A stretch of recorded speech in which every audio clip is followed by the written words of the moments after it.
The quiet city playground lies empty under the dim evening sky. A hand holds a phone, displaying a rejection message for applicant Yu Hyang-gi from RA Corporation, citing limited openings. Yu Hyang-gi sits dejectedly on a swing, contemplating her repeated job application failures. Yu Hyang-gi considers a less desirable work option with a conflicted expression. Yu Hyang-gi refuses the thought of excessive work, surrounded by images of popular menu items and cute mascots. Yu Hyang-gi looks up, questioning if her desires are too demanding as a book lays beside her. Yu Hyang-gi gazes upwards, lost in thought after her emotional questioning. Yu Hyang-gi intensely grips the swing, muttering her defiant question, "But what's so wrong with that?" Yu Hyang-gi's foot lands on the ground as she reflects on her solitary journey to Seoul without parents.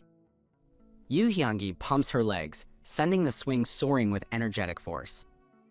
Yu Hyang-gi swings high above the city, seemingly floating among the sparkling night sky.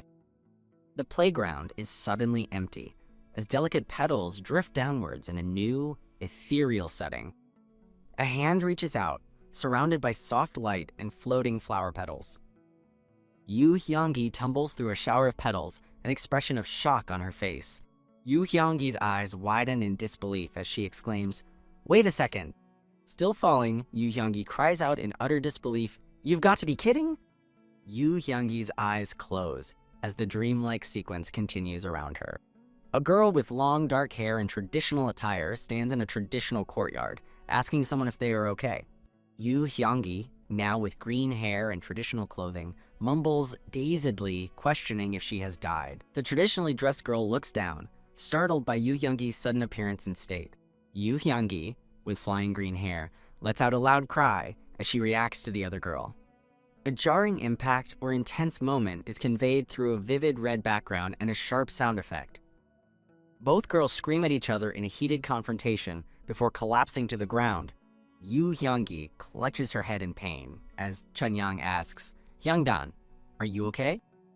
Chun-yang, with a small scratch, looks on with concern, asking, "Are you okay?" Yu Hyang-gi, frustrated, kneels and demands to know what Chun-yang said moments before. Chun-yang nervously repeats what she just said to Hyang-dan. Yu Hyang-gi's face, now monochrome, contorts in a silent scream as she processes the revelation. The scene transitions through a visual blur, shifting perspectives. The narrative introduces the traditional folktale Chunyanga against a backdrop of ancient Korean art.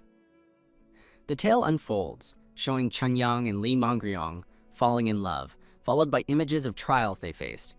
A large, ominous hand reaches for a tiny figure of a woman, signaling potential danger or a fateful intervention. A man in traditional attire stands victorious in an open gate, with a horse emblem above him. The romantic tale culminates with Chun-yang and Lee Mongryong's embrace, celebrated as a universally known story. Yu Hyang-gi stares wide-eyed, realizing she's become a mere extra in the familiar folktale, Chunyanga. A humble basket of potatoes sits, grounding the fantastical events in a new domestic reality. While peeling potatoes, Yu Hyang-gi questions the absurdity of her transport into a folktale via a swing. Yu Hyang-gi continues peeling potatoes, observing another girl in traditional clothes walking away in the background. An elderly woman with a warm smile and gentle eyes greets, surrounded by blooming flowers. Hyang-dan cheerfully agrees to the older woman's command to stop peeling potatoes and approach her. An overhead view shows a traditional village setting, where a character inquires about a task. The older woman gives Chun-hyang and Hyang-dan a task, instructing them to buy bean sprouts from the market. Coins jingle as the girls receive money, excitedly planning to buy bean sprouts and delicious food with Chun-yang on the way. The older woman tells them to enjoy themselves, not worrying about food, to which Chun-hyang and Hyang-dan happily agree. Chun-yang beams, excitedly reminding Hyang-dan that today is the grand market day. Chun-yang excitedly rushes Hyang-dan to the grand market, mentioning traveling performers are also there, to which Hyang-dan agrees. Hyang-dan waves goodbye with a bright smile, announcing their departure. The vibrant market buzzes with the chattering sounds of numerous people and their activities. Chun-hyang smiles, holding Hyang-dan's hand, mentioning that Mongryong liked something. Hyang-dan teases Chun-yang that she would eat all the food herself, even if Mongryong was present.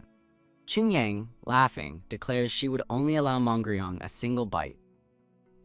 Amidst a bustling crowd, The girls realize the performance is about to start and decide to hurry. The girls are shown in a chibi art style, first looking thoughtful, then suddenly having an idea. Chunyang excitedly urges Hyungdan to hurry, suggesting they go to the market together. Yoo Hyung-gi, still running, wonders if her surprising lack of fatigue is due to her new, younger body. Yoo Hyung-gi, observing the lively market, asks Chunyang what makes today so special. Yoo Hyung-gi looks around the bustling market, noting that she hasn't seen some of these merchants before. Chunyang smiles as she mentions overhearing people discuss a new magistrate. Yoo Hyung-gi's eyes widen in utter shock at the mention of a new magistrate. She stumbles back in distress as a tall figure in a hat looms over her. The man in the hat comments on Yoo Hyung-gi's boldness, while she apologizes nervously.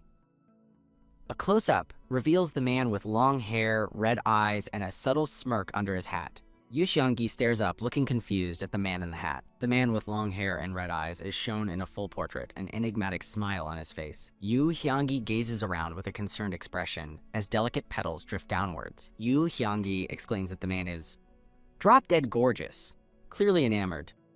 An older man in a hat points forward with a stern expression, demanding to know the identity of the esteemed person.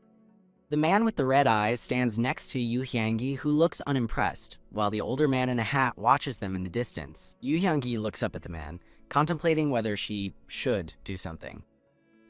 The stern older man shouts, his face distorted in anger. Yoo Hyung-gi's face shows extreme distress and shock, visibly reacting to the word magistrate. Yoo Hyung-gi looks distraught, questioning if the new magistrate could be Byun Hak-do. Yoo Hyung-gi looks up in bewildered distress as the man in the hat stares down at her, while Chunyang calls out her name. Chunyang, smiling, enthusiastically urges Hyungdan to hurry, as petals fall around them. Yoo Hyung-gi realizes the dire situation, believing it's bad if the two characters meet, and worries about the story's progression. Yoo Hyung-gi nervously holds out her hands, trying to prevent the man in the hat from approaching. The man in the hat looks down at Hyungdan as he begins to speak, then grabs her. Wish. The man in the hat pulls Hyungdan away, as an older man shouts, "My lord!" Dash! Yoo Hyung-gi dashes back, looking frustrated, as an older man in traditional clothes observes her. Chunyang, concerned, asks Yoo Hyung-gi if something is wrong. Yoo Hyung-gi cries out an apology as she rushes past a surprised man and the man in the hat. Thud! The girls fall to the ground, surrounded by onlookers, and someone exclaims they were startled. The man with the red eyes, the new magistrate, wonders aloud who the maiden was. The older man in the hat informs the magistrate that the maidens were Chunyang and her maid Hyungdan. The scene transitions to a serene view of a sunrise over the mountains with distant trees. Yoo Hyung-gi sits up in bed, sighing that she couldn't sleep at all. Yoo Hyung-gi clutches her head, thinking that now knowing the magistrate is Byun Hak-do, even his face looks terrible. Yoo Hyung-gi lies in bed, lamenting that knowing the future isn't always a good thing. Yoo Hyung-gi decides to talk to Chunyang first, as a voice from another room loudly asserts their master's generosity. Crack. A hand clenches, and Yoo Hyung-gi recognizes the voice. A man with stern features and long, dark hair is shown in a close-up, confirming the source of the voice. The man stands facing Chunyang and another person, declaring that their shop is their family's lifeblood. The man, with an angry expression, demands they sell the house, offering money to live on. A woman protests that the offered price would be depleted in a single year, looking frustrated. The man suggests, with a cruel expression, that if they're worried about money, they could always become a concubine in a noble house. The two women recoil in disgust, their faces flushed, as the man implies they might have received favors from someone influential. Chunyang, with an enraged expression, furiously tells the man to watch his tongue around her mother. The man reacts with shock as a door creaks shut. Chunyang and her mother look on, startled by the man's aggressive demands. The man's face contorts in anger, seeming taken aback by Chunyang's defiance. Yoo Hyung-gi shouts in fury, her green hair flying as she confronts the man. Ahem, the man scolds, questioning how a little girl dares to raise her voice. Yoo Hyung-gi responds that she is more like a dog than a girl, walking away. With a menacing expression, Yoo Hyung-gi declares she has a habit of biting rude people. The man points, furiously questioning how Yoo Hyung-gi plans to wed with such a demeanor. Chonyang and her mother are utterly shocked as Yu Hyungi declares she plans to marry the neighbor's dog. Well, that's one way to avoid an arranged marriage. The man shouts in outrage, demanding a woman should be gentle and obedient, as Yu Hyungi snarls. Chunyang wonders why the man insists on buying their shop, while a chibi Yu Hyungi kicks furiously in frustration. Chunyang and her mother suspect the man's master is merely a swindler. Most surrounding shops have been sold, leaving theirs as the only one left, much to the girl's distress. Yu Hyungi stands, looking defiant as petals drift around her. The scene transitions to a grand view of a traditional Korean city at sunset. A fist slams down, and Byun Hakdo angrily questions why half of those summoned never showed up. Byun Hakdo glares, frustrated by the lack of attendance. A man explains that everyone moved away, but Byun Hakdo demands to know why. Byun Hakdo is enraged that people fled his orders right after his appointment. Byun Hakdo questions if discipline has crumbled because people are fleeing his orders. The older man nervously assures Byun Hakdo that couldn't be the case. The older man explains that locals are only friendly to longtime community leaders they like. Titsk, Byun Hakdo smirks, wondering what the problem is since he hasn't done anything yet. The older man explains that local elders are displeased the magistrate is unwed despite being past his coming of age. The older man suggests marrying a respected elder's daughter to improve the magistrate's standing. Chunyang, whom the magistrate encountered earlier, is specified as the suitable person. Chunyang's father was a previous, highly respected magistrate. Byun Hakdo smirks, seemingly captivated as the older man praises Chunyang's beauty. Byun Hakdo frowns, dismissing the idea of a sudden marriage as nonsense. The older man nervously tries to reason with the magistrate, referencing scholarly virtues. The older man emphasizes that marriage and continuing the family line are key to virtue, noting the magistrate's unmarried status is a point of contention. Byun Hakdo remains silent, contemplating the older man's words. Byun Hakdo sighs, questioning why he must marry Chunyang of all people. The older man sternly points, seemingly about to provide a strong reason.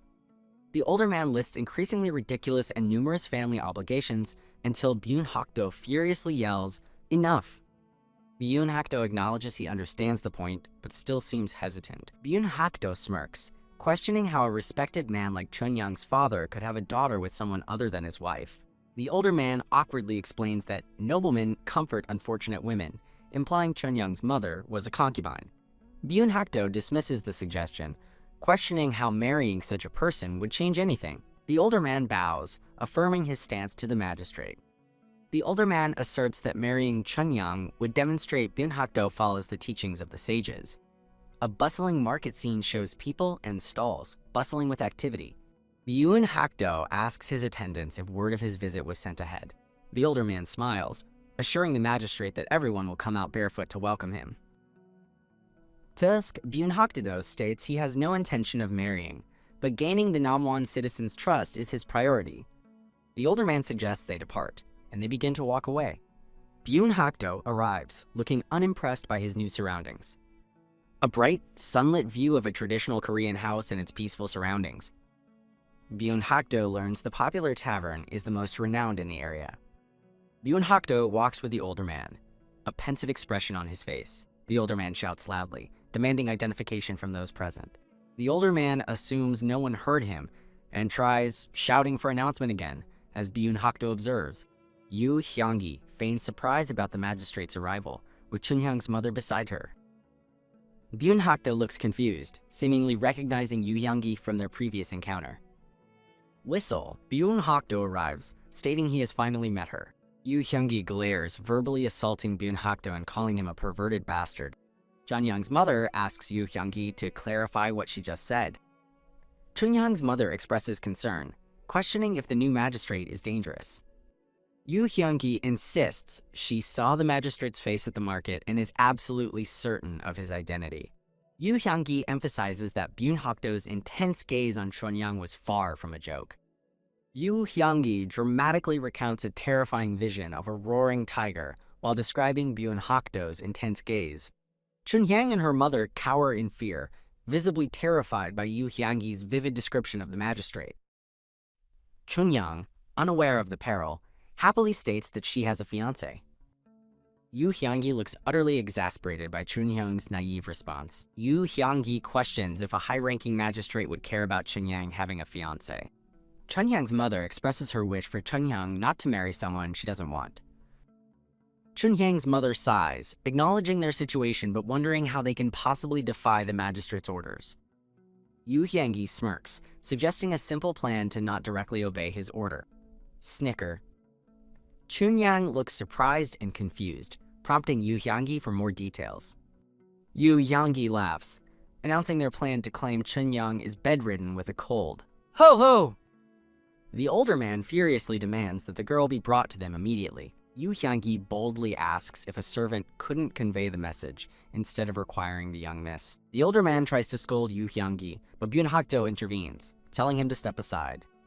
Byun Hakdo stares intently at Yu Hyanggi, having now stepped closer. Yu Hyanggi calls out Hyangdan's name, preparing for their next move. Byun Hakdo questions how he can believe Yu Hyanggi, smirking slightly. Yu Hyanggi stands defiant, facing Byun Hakdo, who looks down at her. Ha! Yu Hyanggi challenges Byun Hakdo, asking what he intends to do if he doesn't believe her. Byun Hakdo laughs, mockingly asking if someone who ran like a puppy needs delicate handling. Haha! Yu Hyanggi rejects being called a puppy, defending her demeanor while Byun Hakdo sarcastically cuts her off. Yu Hyanggi points a finger, furiously demanding to know if Byun Hakdo is calling their young lady a small, cute, and lovable puppy. Yu Hyanggi angrily condemns Byun Hakdo, accusing him of harboring lecherous and frightening thoughts. Yu Hyanggi declares that their delicate young lady fell ill from his vile gaze. Byun Hakdo is outraged, shouting that Yu Hyanggi is spouting nonsense. The image displays the production details and creators of the manhwa. Byun Hakdo thinks Yu Hyanggi is lying, recalling that the two girls were running around excitedly at the market. Yu Hyanggi gestures, implying Byun Hakdo should understand the deeper meaning behind her words. Achibi Yu Hyanggi dramatically cries, lamenting the plight of the young miss.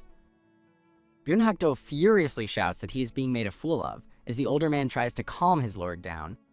Byun Hakdo vehemently demands to be released, refusing to listen to any more nonsense. The older man nervously suggests ending the visit for the day, trying to appease Byun Hakdo.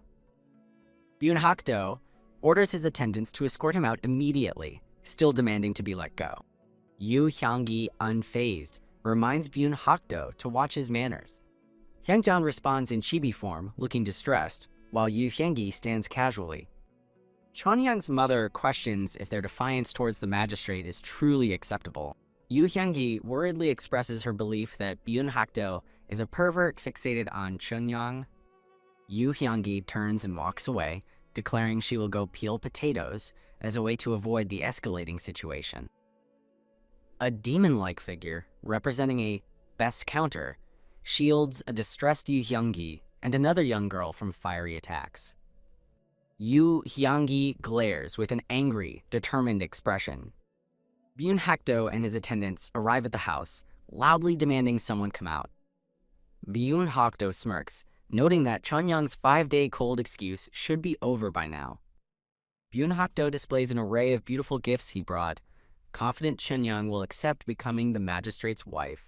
Whack! Chunyoung and her mother are startled as they hear Byun Hakdo's arrival. Chunyoung's mother looks concerned, observing the magistrate and his entourage arriving. Yu Hyanggi sighs and tells Chunyoung's mother to stay put, preparing to handle the magistrate herself. Stomp! Stomp! Yu Hyanggi approaches Byun Hakdo, confidently asking if he's there to see Chunyoung again. Yu Hyanggi stands ready to confront the magistrate, holding a cloth in her hands. The older man scolds Yu Hyanggi for daring to interfere in matters beyond her station. Byun Hakdo instructs his attendants to inform Chunyoung that he has personally brought gifts for her. Yu Hyanggi feigns distress, covering her mouth and wondering what they should do about the young miss's supposed illness. Byun Hakdo observes with a skeptical expression, remarking that Chunyoung's cold still hasn't gotten better. Ichibi Byun Hakdo questions how a cold could last more than 5 days, while Ichibi Yu Hyanggi dramatically insists the young miss is as delicate as a wildflower. Arr! Byun Hakdo furiously declares he's had enough of the games and demands Chunyoung be brought to him immediately. Retort. Yu Hyanggi defiantly states that, as a mere servant, she cannot forcibly bring out a sick superior.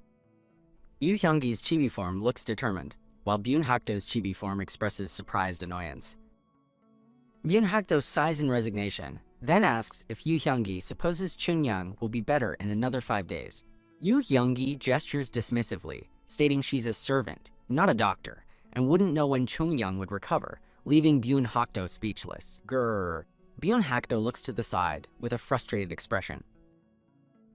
Byun Hakdo turns and walks away, a pensive look on his face. Byun Hakdo continues to walk away, appearing to be deep in thought. Byun Hakdo walks through a busy market with his attendants, contemplating the situation. Okay, I will read the text back to you.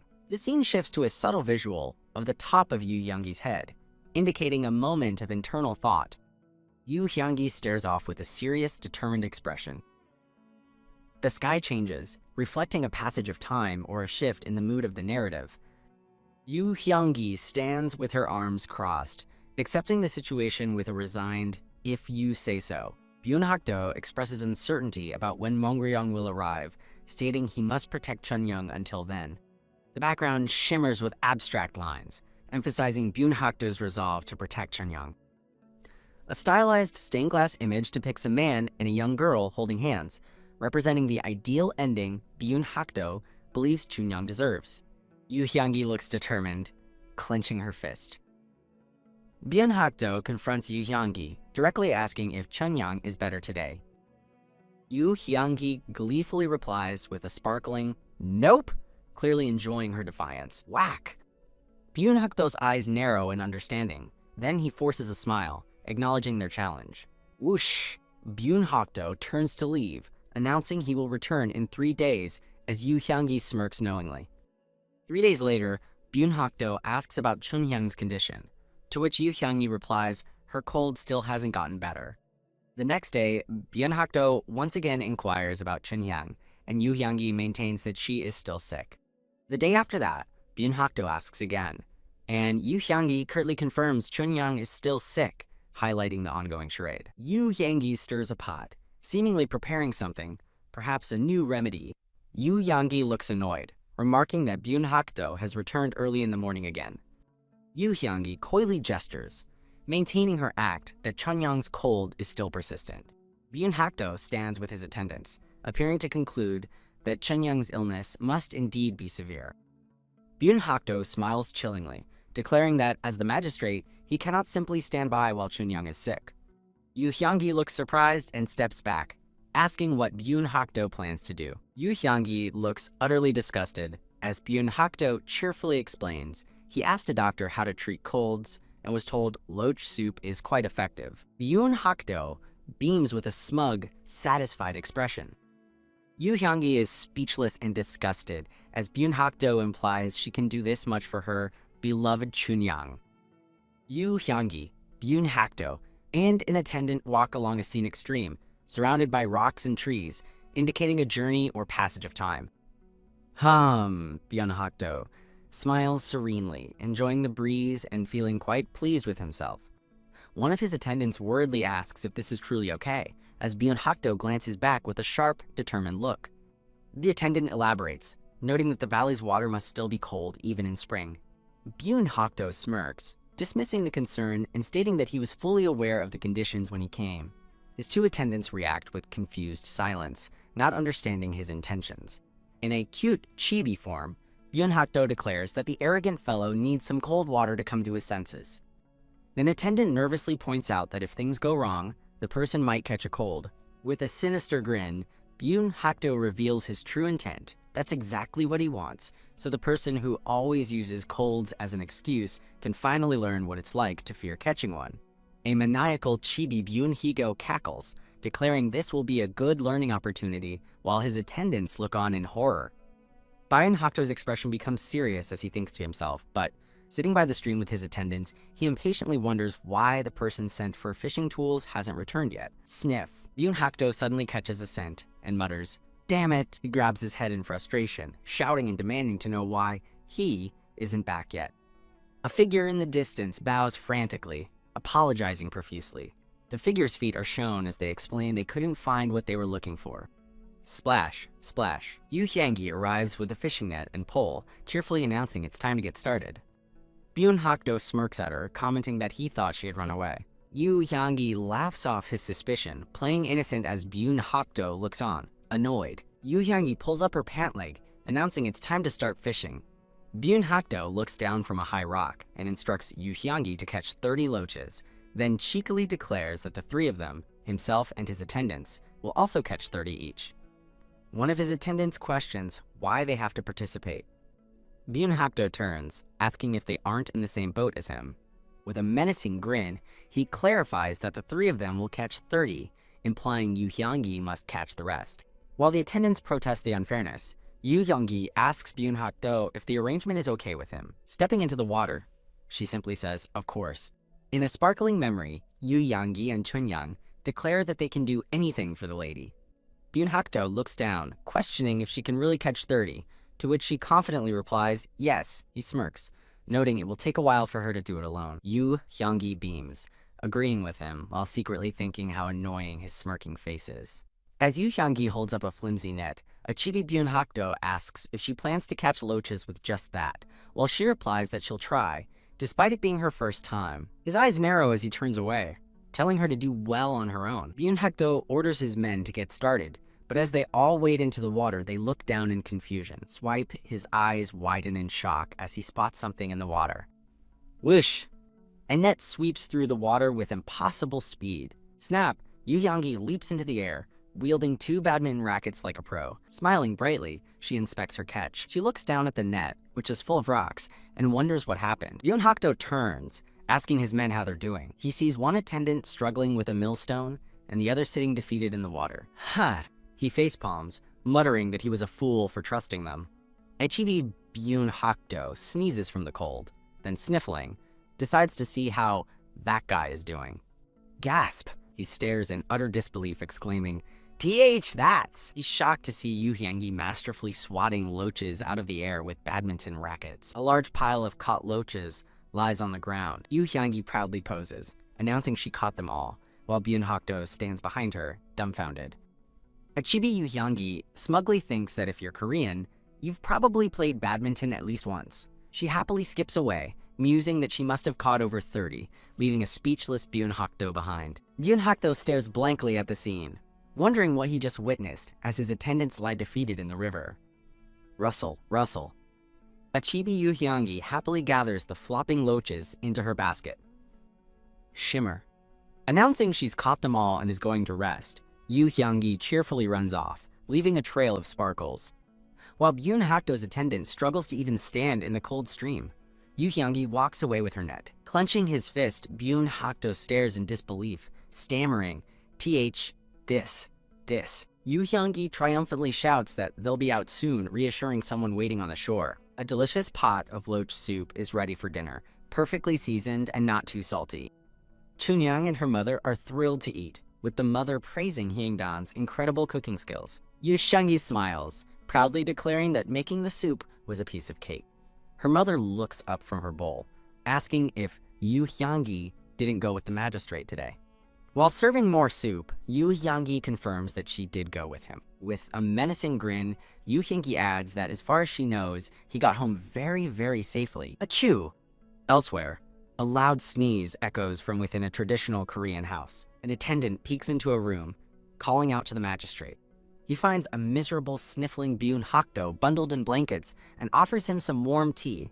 Sick and furious, Byun Hakdo glares, vowing that he won't let that brat get away with this. The attendant calmly advises that he needs to recover first before he can even think about revenge. He offers a cup of jujube tea, noting that it's good for colds. Byun Hakdo sips the tea, complaining that his head aches and he doesn't know what to do. As he holds the cup, his eyes suddenly flash red with a startling realization. A sinister smile spreads across his face as he declares that his new plan will definitely work. An official reads a proclamation to Yu Hyanggi and Chunyang, conveying their supposed deep gratitude for the magistrate's love for the people. The official then delivers an order for them to bring ginseng tea for a cold, leaving Yu Hyanggi annoyed and Chunyang worried. He finishes by commanding that the tea must be brought by sunset. Yu Youngi asks the official why she should be sorry that he went into the cold water. Hup! The official leaps back, accusingly pointing at Yu Hyungi for tricking the magistrate, but she feigns innocence. A worried Chibi Chunyang looks on as the annoyed Chibi Yu Hyungi sighs before a shared idea strikes them both. A montage of lavish gifts appears as a voice notes the recipient hasn't even fully recovered yet. Byun Hakdo's attendant sighs in exasperation, wondering if they really have to go this far with the plan. Byun Hakdo's mouth curls into a confident smile as he replies, "Of course."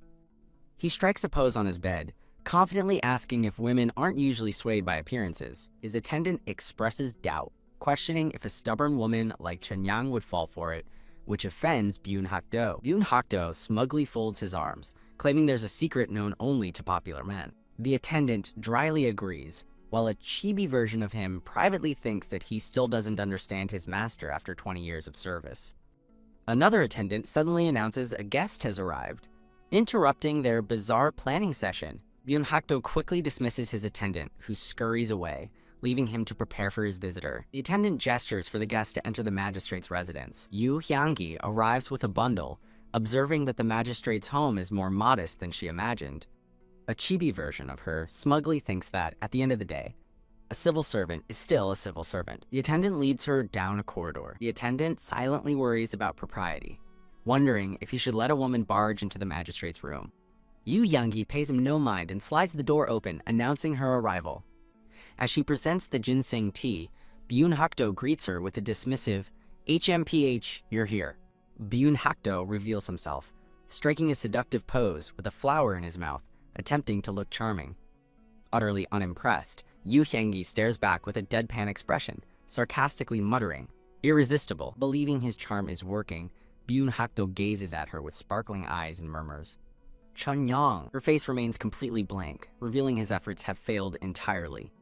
Clink. The flower drops from Byun Hakdo's mouth as he stares in horrified disbelief.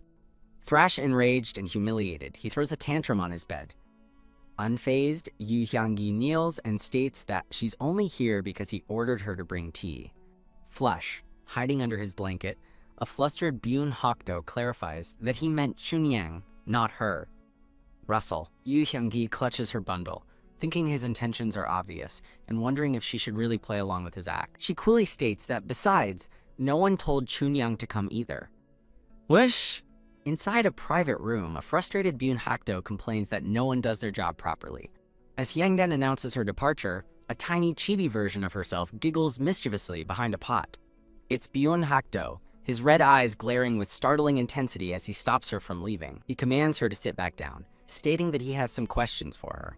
She plops back down onto the floor, coolly agreeing to his command as you wish. Standing before a sword rack, he tells her to speak honestly, as they won't get anywhere with pretense. He directly asks why she is going to such lengths to interfere with his marriage to Chunyang. Hyangdan calmly explains that Chunyang already has someone she shares her heart with. PFFT. Byun Hakdo scoffs, dismissing the explanation as a story he's already heard. He points out the uncertainty of her lover's future success, much to Hai Annoyan's clear annoyance. He argues that a daughter's true duty and joy is to marry into a good family and help her household. He then callously notes that despite her renowned father, Chunyang is still just the daughter of a concubine. Dressed in his formal attire, he smugly asserts that a man like him is more than she could hope for. He frames his proposal as a benevolent offer, a chance at a glory others cannot provide. A bored Chibi Hyangdan interrupts his speech to ask if he's finished, catching him completely off guard. Getting to her feet, Hyangdan says his argument is precisely her point. She challenges him to give that glory to someone who actually desires it, leaving him looking annoyed. With a sly look, she suggests that surely there are many people eager for the attention of such a magnificent magistrate. He scoffs in exasperation, calling himself a fool for trying to reason with a child.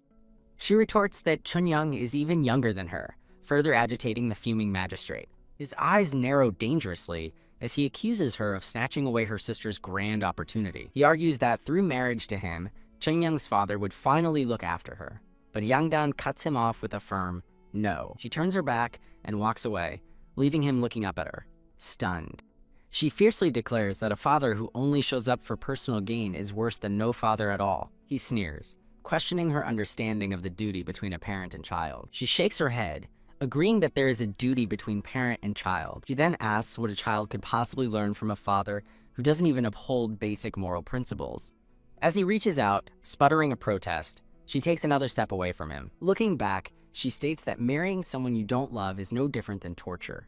She asks if he understands, leaving him completely speechless at her sharp rebuke. The scene shifts to Byun-hakdo's office, where his attendant confirms that Hyungdan spoke very resolutely. Byun-hakdo sits wearily at his desk, holding a brush as his attendant recounts the heated exchange. He remains silent, contemplating the report on her unwavering resolve. The attendant admits that she was so firm that he was left with nothing to say. He nervously urges the magistrate not to give up his pursuit here. He panics, imagining two devil-horned Chibi Hyungdans spreading vicious rumors if Byun-hakdo backs down. Byun-hakdo clasps his hands, his eyes closed in thought, as he silently considers his next move. Changing topics, the attendant reports that this year's taxes from the nobles are only half the usual amount. The attendant clarifies that while government operations are unaffected for now, the situation is concerning. As his attendant complains about the nobles' excuses, an annoyed Byun-hakdo silences him. His expression darkens with grim determination as he declares he has no intention of backing down either. A cruel idea forms in his mind as he admits he just needs to find a good method. Returning to the present, Byun-hakdo and his entourage arrive at the tavern, announcing their entrance. TSK. The three women look up in unison, their expressions a mix of annoyance and surprise at his return. As the magistrate approaches, their mother nervously wonders what business he could have with them this time. Byun-hakdo formally announces that he has come to give them the honor of serving their country. Mother asks what he means by doing my duty, as a tiny, enraged Chibi Hyungdan fumes beside her. With a wicked grin, he reveals that a gathering of Namwon's nobles will be held soon. He declares his intent to entrust their tavern with the food for the gathering, leaving the three women stunned into horrified silence. Chunyang's mother nervously objects that their tavern is only for commoners, but the magistrate's attendant insists it's the most famous place around. The attendant pompously declares they should be grateful for the honor of serving the nobility. Rush the mother eagerly accepts the task, while a deadpan Yu Hyungi watches her rush off. Swoosh, Yu Hyungi stops her mother, bluntly asking about payment and reminding them they need to make a living. Byun-hakdo condescendingly assures them he will provide a budget and proper compensation. Russell. Byun-hakdo summons his clerk, who promptly answers the call. He calls for his clerk again, who stands ready and waiting. A red pouch, presumably containing the budget, is handed over. Pound. The women's eyes sparkle in anticipation, only for a hand to present a single measly coin. Yu Hyungi and Chunyang stare in wide-eyed shock, completely dumbfounded by the insulting payment. Chunyang's mother looks on in disbelief, hesitantly asking for clarification. Slam. She protests loudly, pointing out that 1 yang won't even cover a single sack of rice. Chunyang tries to nervously defuse the situation, suggesting it's because they seem to have few customers. Byun-hakdo coldly clarifies that they will be serving 14 people.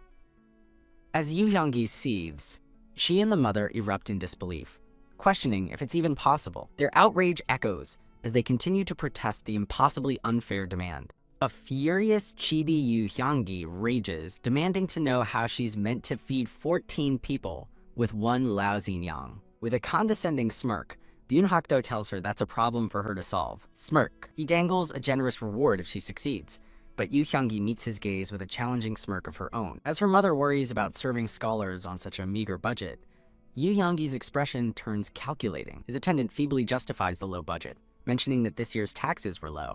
The attendant sanctimoniously declares it's the people's duty to help the country in times of need. He encourages them to do a good job for the promised reward, a smug Byun-hakdo looking on. Staring at the single coin in her palm, Yu Hyungi thoughtfully begins to state her terms. Clenching her fist, she asks what happens if they fail, earning a condescending chuckle from the magistrate. He smirks, coolly promising a punishment befitting any failure. Horrified by the threat, her mother can only ask, "What?"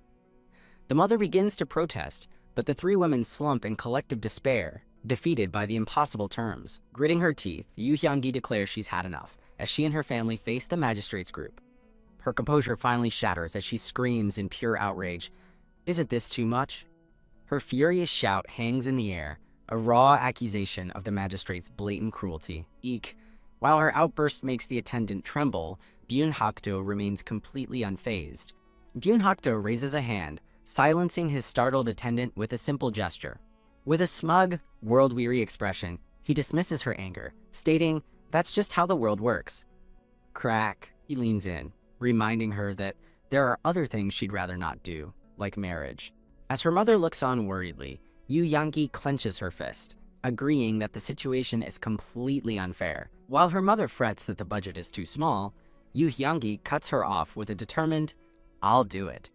A sly grin spreads across her face as she sarcastically agrees to obey the high and mighty magistrate's orders. She looks up at him with a challenging smile, asking what she gets if she actually succeeds. He looks down, annoyed, and repeats his promise to give her a reward befitting her efforts. Grinning slyly, she presses him for specifics, asking exactly what that reward will be. Shake! As he vaguely promises a reward, she grabs his arm, insisting that a simple reward isn't enough for such a difficult task. She argues that satisfying a group of high-minded scholars is a particularly important and difficult task. Staring him down, she declares that she deserves a reward that truly matches the importance of the task. Before everyone, she firmly states her need for a reward that reflects the monumental effort required. She holds her ground, a picture of absolute, unshakable confidence. A thin smile plays on his lips as he reluctantly concedes. Fine. While his men look on nervously, the magistrate agrees that if she does well, there's no reason not to grant her request. He declares to the women that he is a man of clear rewards and punishments. His expression darkens ominously as he warns them that there will be no middle ground. Looking overwhelmed, the green-haired woman agrees to think about what reward she wants. She wonders what to ask for, while a smug chibi Byun-hakdo decides he will start thinking about her punishment instead. A defiant chibi version of the green-haired woman retorts that she'll be picturing his disappointed face. As chibi Byun-hakdo accuses her of planning to trick him, she angrily tells him to reflect on his own actions. The two stand apart awkwardly, both utterly baffled by the situation. Ha! Byun-hakdo covers his face in exasperation, while the green-haired woman looks on with a flat expression. Byun-hakdo regains his composure, elegantly stating that he'll be waiting, while his attendant sweats nervously. With Chunyoung and her mother behind her, the green-haired woman defiantly tells him to do as he pleases. Byun-hakdo gives her a sharp, red-eyed glare, as his attendant hastily tells his men it's time to leave. The three women stand in silence, watching the magistrate and his entourage depart. The green-haired woman turns to the blue-haired girl, calling her Hyangdan, and she answers, "Slap, slap." As their mother asks Hyangdan if she has a plan, Chunyoung panics, while Hyangdan scolds her for her reckless gamble. Hyangdan flashes a confident, slightly strained smile, insisting that they can figure something out. Her confidence immediately evaporates as she collapses onto a table in despair. Her mother leans over her, asking if she accepted the challenge just because she didn't want to lose, as Chunyoung watches worriedly. Hyangdan pops up with a sly, mischievous expression, simply saying, "This." Chunyoung and her mother cry out in panic, "Hyangdan!" Sitting alone on a bench, Hyangdan ponders their predicament and muses that a sandwich would be perfect. She then slumps over, realizing the critical flaw in her plan. There's no bread. Tap. Her eyes snap open with sudden, focused determination. Tap. Chunyoung runs towards her, waving and happily calling out, "Hyangdan!" Catching her breath, Chunyoung asks if she found a solution, while Hyangdan struggles to get up. Chunyoung's face falls as she explains that wheat flour is far too precious and a single nyang is not nearly enough. Hyangdan sighs in resignation, while an inner chibi version of herself screams in frustration about how common wheat flour was in modern times. She turns to a worried Chunyoung, helplessly asking what they should do now. Squeeze. A concerned Chunyoung nervously tugs on her own sleeve, calling out sis. Chunyoung hesitantly suggests that maybe she should go talk to the magistrate instead. A chibi Hyangdan looks on in wide-eyed shock at the suggestion. Hyangdan's eyes flash as she realizes the terrifying implication of Chunyoung meeting the magistrate alone, gasping, "Oh no, it's..." Believing she's the cause of their troubles, Chunyoung looks down sadly. She voices her hope that she might be able to persuade him, leaving Hyangdan stunned by her sister's naive self-sacrifice. Grab. Hyangdan quickly grabs Chunyoung to stop her. She firmly places a hand on Chunyoung's shoulder, reassuring her not to worry. With a confident sparkle in her eye, Hyangdan declares that she will take care of everything. Touched and relieved, Chunyoung covers her mouth and whispers, "Sis!" Hyangdan turns with a bright, encouraging smile, calling out to Chunyoung. Chunyoung beams back with a huge, happy smile, calling her Hyangdan sis! The two share a joyful, spinning hug, celebrating their renewed bond. Their mother looks on from a distance, confusedly asking what they're doing. The scene shifts to a bustling, crowded marketplace as people go about their day. Walking through the market, Hyangdan worriedly notes that the day of the event is fast approaching. Flipping their single coin, she wonders aloud what they can possibly do with so little money. Hyangdan considers a risky idea, using their own money to prepare a feast and win the 50 Yang prize. A cheerful Chibi Chunhyang gets her sister's attention, asking about something she spotted. Hyangdan turns around, asking what she found. Chunyang excitedly points to a stall, suggesting they make mayakwa. The stall is filled with various traditional sweets, including the ribbon-shaped fried cookies known as maijakwa. Hyangdan stares at the sweets, seriously considering the idea. Chunyang eagerly explains that maijakwa is inexpensive to make, making it a perfect choice for their budget. Stroking her chin, Hyangdan thoughtfully questions whether the picky nobles would be satisfied with such a simple treat. Chunyang thoughtfully agrees, noting that the nobles are probably used to eating more unique and rare foods. Wait. A sudden idea strikes Hyangdan, her eyes widening in realization. Her mind races, struck by a moment of what she calls a miraculous logic. Grin. A sly smile spreads across Hyangdan's face as she declares, "That's it," leaving confused Chunyang to ask, "Huh?" Hyangdan confidently turns to her sister, announcing that she now has an idea of what to prepare. Beaming with hope, Chunyang asks if her sister has come up with a good idea. Grab. She clasps Chunyang's hand, excitedly confirming, "Yeah!" As they walk, Hyangdan reasons that they can't serve ordinary food to such picky noblemen. She adds with a knowing smile that the nobles will be actively looking for any reason to find fault. Chunyang looks worried, hesitantly asking if that's really true. Hyangdan unveils her plan over a view of the market. They'll serve food the nobles don't know, so they have no basis for complaint. Chunyang voices her doubt, wondering if there is truly any food that a nobleman wouldn't recognize. Halt. Hyangdan grabs her sister from behind with a wild grin, enthusiastically declaring that of course there is. The scene shifts to a market stall filled with fresh and dried fish. Standing before the stall, Hyangdan proclaims that the world is vast. With two cute animal spirits cheering her on, she confidently finishes her thought.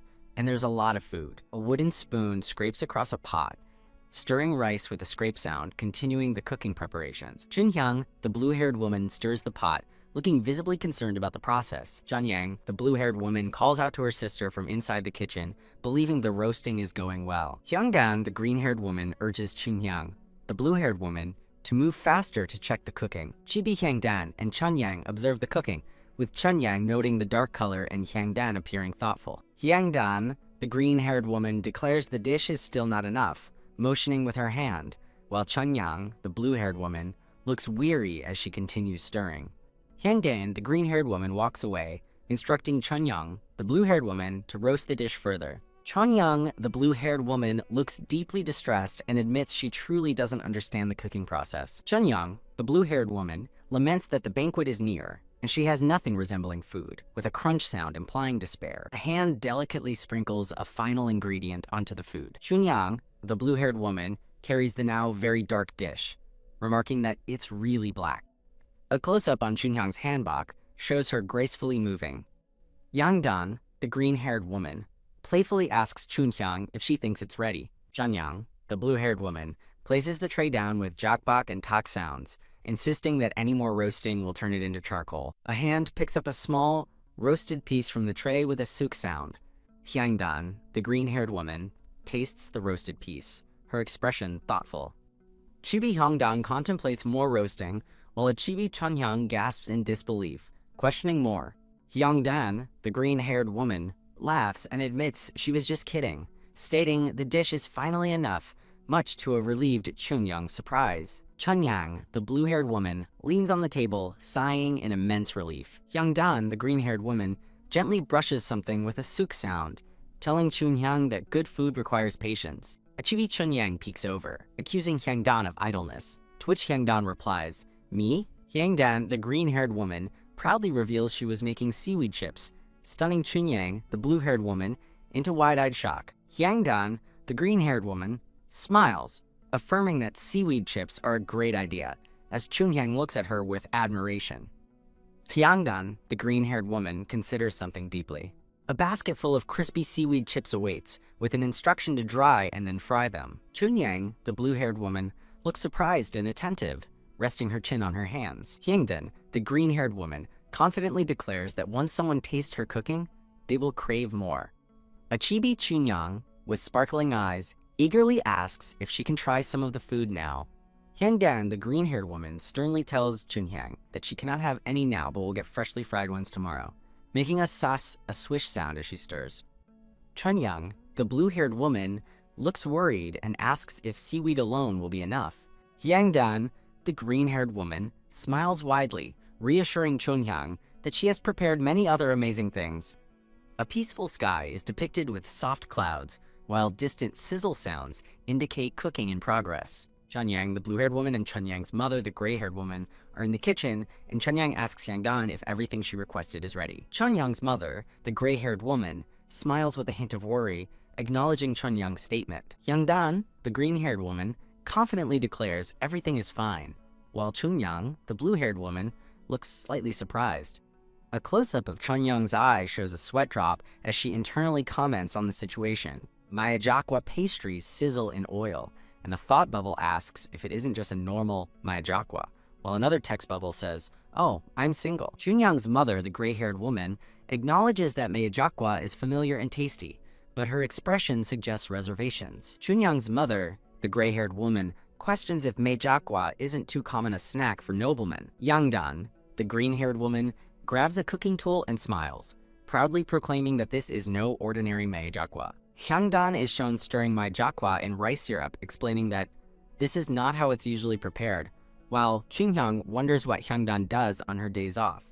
Chibi versions of Chunyang and Chunyang's mother watch, as Hyangdan states this is the final step. Hyangdan, the green-haired woman with sparkling, determined eyes, exclaims "uh-oh" and insists she wouldn't have gone to such effort if it were the same as ordinary Mayajakwa. Hyangdan, the green-haired woman, with a slight heave of the pot, announces to Chunyang and Chunyang's mother that they are going to simmer the dish overnight with a clatter.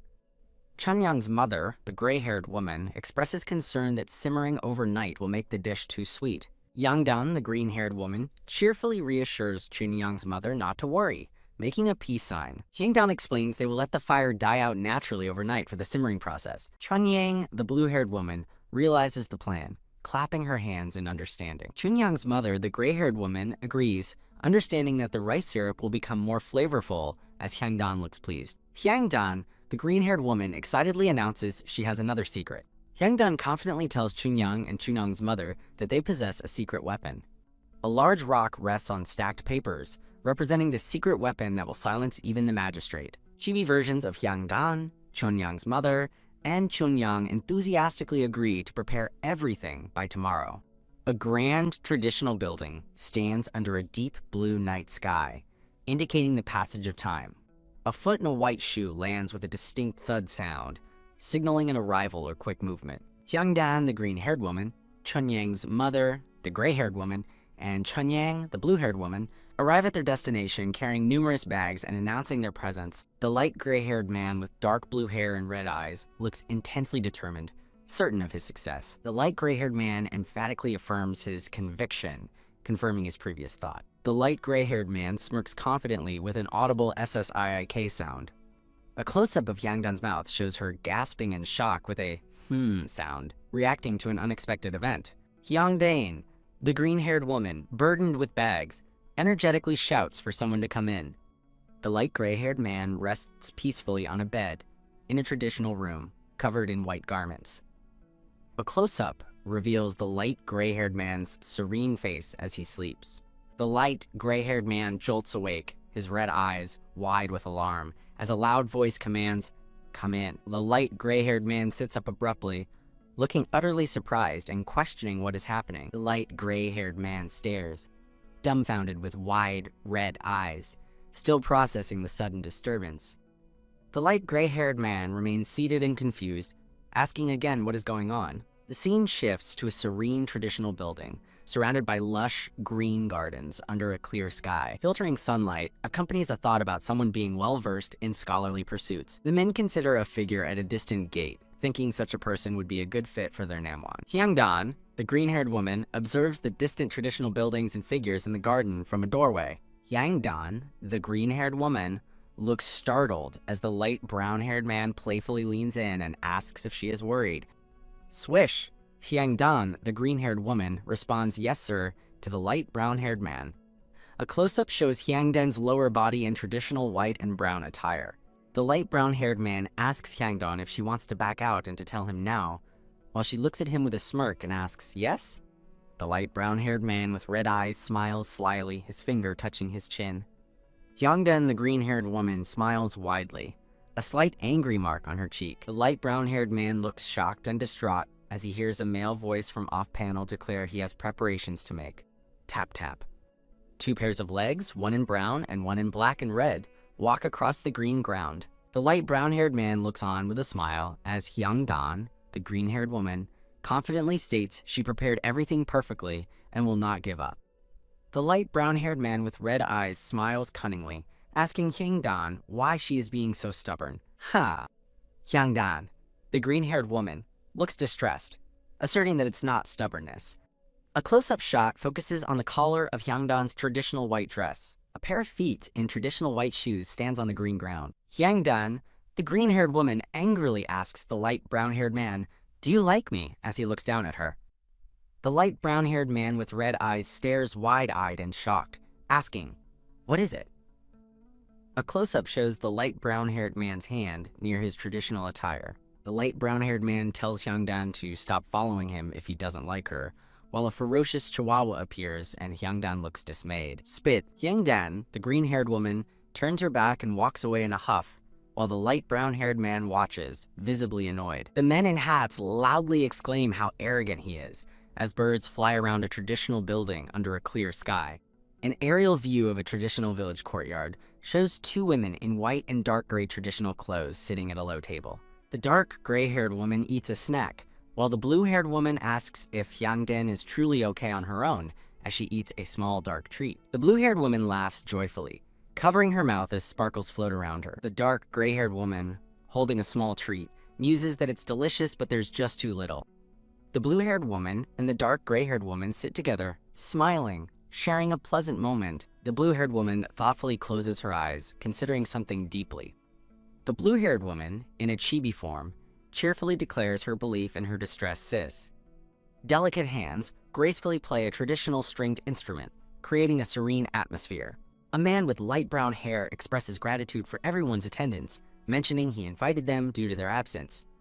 The light brown-haired man with red eyes smiles cunningly, making a gestured statement to the crowd. The light brown-haired man explains he had to personally invite them as the gathered men listen. The elder, white-bearded man expresses gratitude for the host's treatment, despite their inability to visit first. The light brown-haired man, closing his eyes, dismisses their apology, proclaiming himself not narrow-minded. A hand lifts a food cover as the light brown-haired man expresses his desire for good food and conversation. A swish sounds as the food cover is dramatically lifted, with the light brown-haired man thinking it won't clear the air. A beautiful spread of starfruit, seaweed chips, and milk curds with berries is presented. The light brown-haired man is utterly shocked and annoyed by the small portions, exclaiming it makes them look petty. His hand angrily thumps the table, conveying his strong displeasure.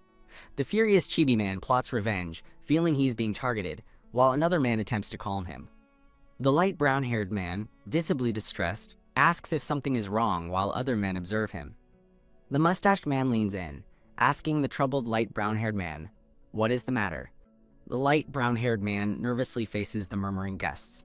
The light brown-haired man, with a sly side glance, begins to explain, hinting at a new idea. The light brown-haired man grins widely, suggesting the chef explain the dishes for added banquet enjoyment. The light brown-haired man commands a scurrying clerk to call Hyangdan. The scene transitions with steps, revealing a statement. Actually, a foot steps forward as the speaker confidently reveals they were already awaiting the call. Hyangdan, a woman with long green hair and traditional white dress, stands ready, holding a scroll. The light brown-haired man challenges Hyangdan to explain the dishes with her clever mouth. Hyangdan, the green-haired woman, offers a subtle, confident smile. A burst of energy announces a call for everyone's focused attention. Hyangdan dramatically raises her scroll, commanding everyone's attention with a flourish. Wolnay's Tavern Today's menu. detailing black barley tea and other dishes. The light brown-haired man looks bewildered as Hyangdan announces the day's prepared dishes, including seaweed chips. Hyangdan confidently explains her reinterpretation of traditions, detailing the black barley tea and moyakwa on the menu. The men listen intently as Hyangdan explains the symbolic meaning and flavor balance of the moyakwa. The mustache man ponders, considering the pasta-style milk curds. A hand presents the final dish, the seaweed chips. An illustration shows farmers and solar panels. As Hyangdan explains, rice, cultivated by farmers, is fried together. The light brown-haired man looks on as Hyangdan explains the dish represents a life where everyone fulfills their duties. The light brown-haired man appears overwhelmed and surprised by the profound explanation. Hyangdan smiles brightly, radiating confidence as she extends an open hand. Hyangdan stands triumphantly, having impressed the surprised men in the room. Two men react with astonished expressions, their hands clasped in surprise. The light brown-haired man and another are swept up in a powerful, emotional reaction. A hand gently lowers a food cover with a soft swish. Two glistening starfruit slices float gracefully, radiating light. A spoon presents a delightful scoop of milk curds, adorned with red berries. Two glistening seaweed chips float, enticingly sparkling. A delightful spread of traditional dishes, including starfruit slices, dark sweet cakes, and milk curds with berries, sparkles with inviting warmth. The white-bearded elder looks utterly shocked, his mouth agape at the sight of the food. The white-bearded elder beams, giving a thumbs up and exclaiming that this is the best treatment he has ever received. Hyangdan, the green-haired woman, confidently raises her scroll as the surrounding men praise her thoughtfulness and remark on the excellence of young people. Hyangdan, the green-haired woman, smiles radiantly, her hand covering her mouth amidst sparkling light. A simplified drawing shows the light brown-haired man and another man standing in a room. One of the men in a hat gives a thumbs up, surrounded by colorful light. The light brown-haired man with red eyes looks upset, a tear in his eye, thinking, swindler, as a dark, wavy background envelops him. Against a scenic traditional building, a voice demands a reward. The light brown-haired man with red eyes, wearing a black hat, looks irritated, asking if getting the contract from the nobles is not enough. Hyangdan, the green-haired woman, looks confident, remarking that she performed well. The light brown-haired man, in a black hat, looking annoyed, tells Hyangdan to state her request. Hyangdan, the green-haired woman, looks intently to the side, appearing to be in a conversation. The light brown-haired man with red eyes, Mangryong, wearing a black hat, looks dismissive as he tells Hyangdan she is quite greedy for her age. With a slight tease, Chibi Hyangdan, the green-haired woman, asks if she is greedy, looking surprised in a darkened abstract scene with the light brown-haired man partially visible. Hyangdan, the green-haired woman, smiles cunningly with red eyes and an angry mark, telling him to accept her offer before she asks for everything, while a voice off-panel exclaims she is too much. The light brown-haired man with red eyes, Mangryong, walks away looking annoyed as Hyangdan, the green-haired woman, approaches him and he begins to say, "So, then," with a stride sound. Hyangdan, the green-haired woman, points an accusing finger at the light brown-haired man with red eyes, Mangryong, asking if he will take it off or accept her terms as he looks down. A close-up shows the traditional garments of the light brown-haired man and Hyangdan, with their clothes almost touching, indicating their close proximity during the confrontation. The light brown-haired man with red eyes, Mangryong, looks flustered and gives in, exclaiming that he understands, with a swoosh sound. The light brown-haired man with red eyes, Mangryong, reassures Hyangdan he will tell the clerk and someone will come to assist her. The light brown-haired man with red eyes, Mangryong, walks away briskly from Hyangdan, the green-haired woman, who stands alone in the courtyard. Hyangdan, the green-haired woman, stands watching, a thoughtful or satisfied expression on her face. From behind the light brown-haired man with red eyes, Mangryong walks away as Hyangdan calls out, "Sir." The light brown-haired man with red eyes, Mangryong, turns around sharply, looking shocked and frustrated as he shouts, "What?" Hyangdan, the green-haired woman, beams with joy and sparkles, playfully holding her dress and telling him to take care on his way home. From an aerial view, Hyangdan, the green-haired woman, walks confidently away with a whoosh sound, while the light brown-haired man is seen in the distance. The light brown-haired man with red eyes, Mangryong, looks utterly shocked and frustrated by the interaction, with a skull and crossbones indicating his displeasure. The light brown-haired man with red eyes, Mongryong, grinds his teeth in anger and frustration, uttering this with a grind sound. An aerial view of the bustling market village shows the dark gray-haired woman from previous images, asking if they know what's good about having more work.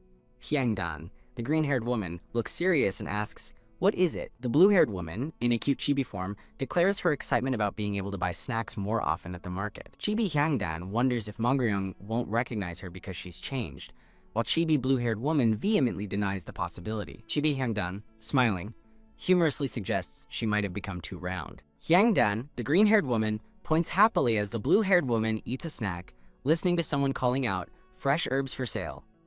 A close-up reveals the wide, surprised eyes of Hyangdan and the blue-haired woman. Swoosh. Hyangdan, the green-haired woman, and the blue-haired woman look forward intently. Hyangdan and the blue-haired woman approach a kneeling man in white, surrounded by bowls of herbs, with the blue-haired woman asking, "Huh?" The kneeling man in white, with black hair and freckles, looks up with a slight, hopeful smile.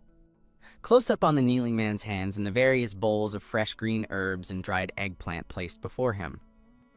Hyangdan, the green-haired woman, looks completely astonished, exclaiming, "This is." A close-up shows bowls overflowing with vibrant fresh green herbs.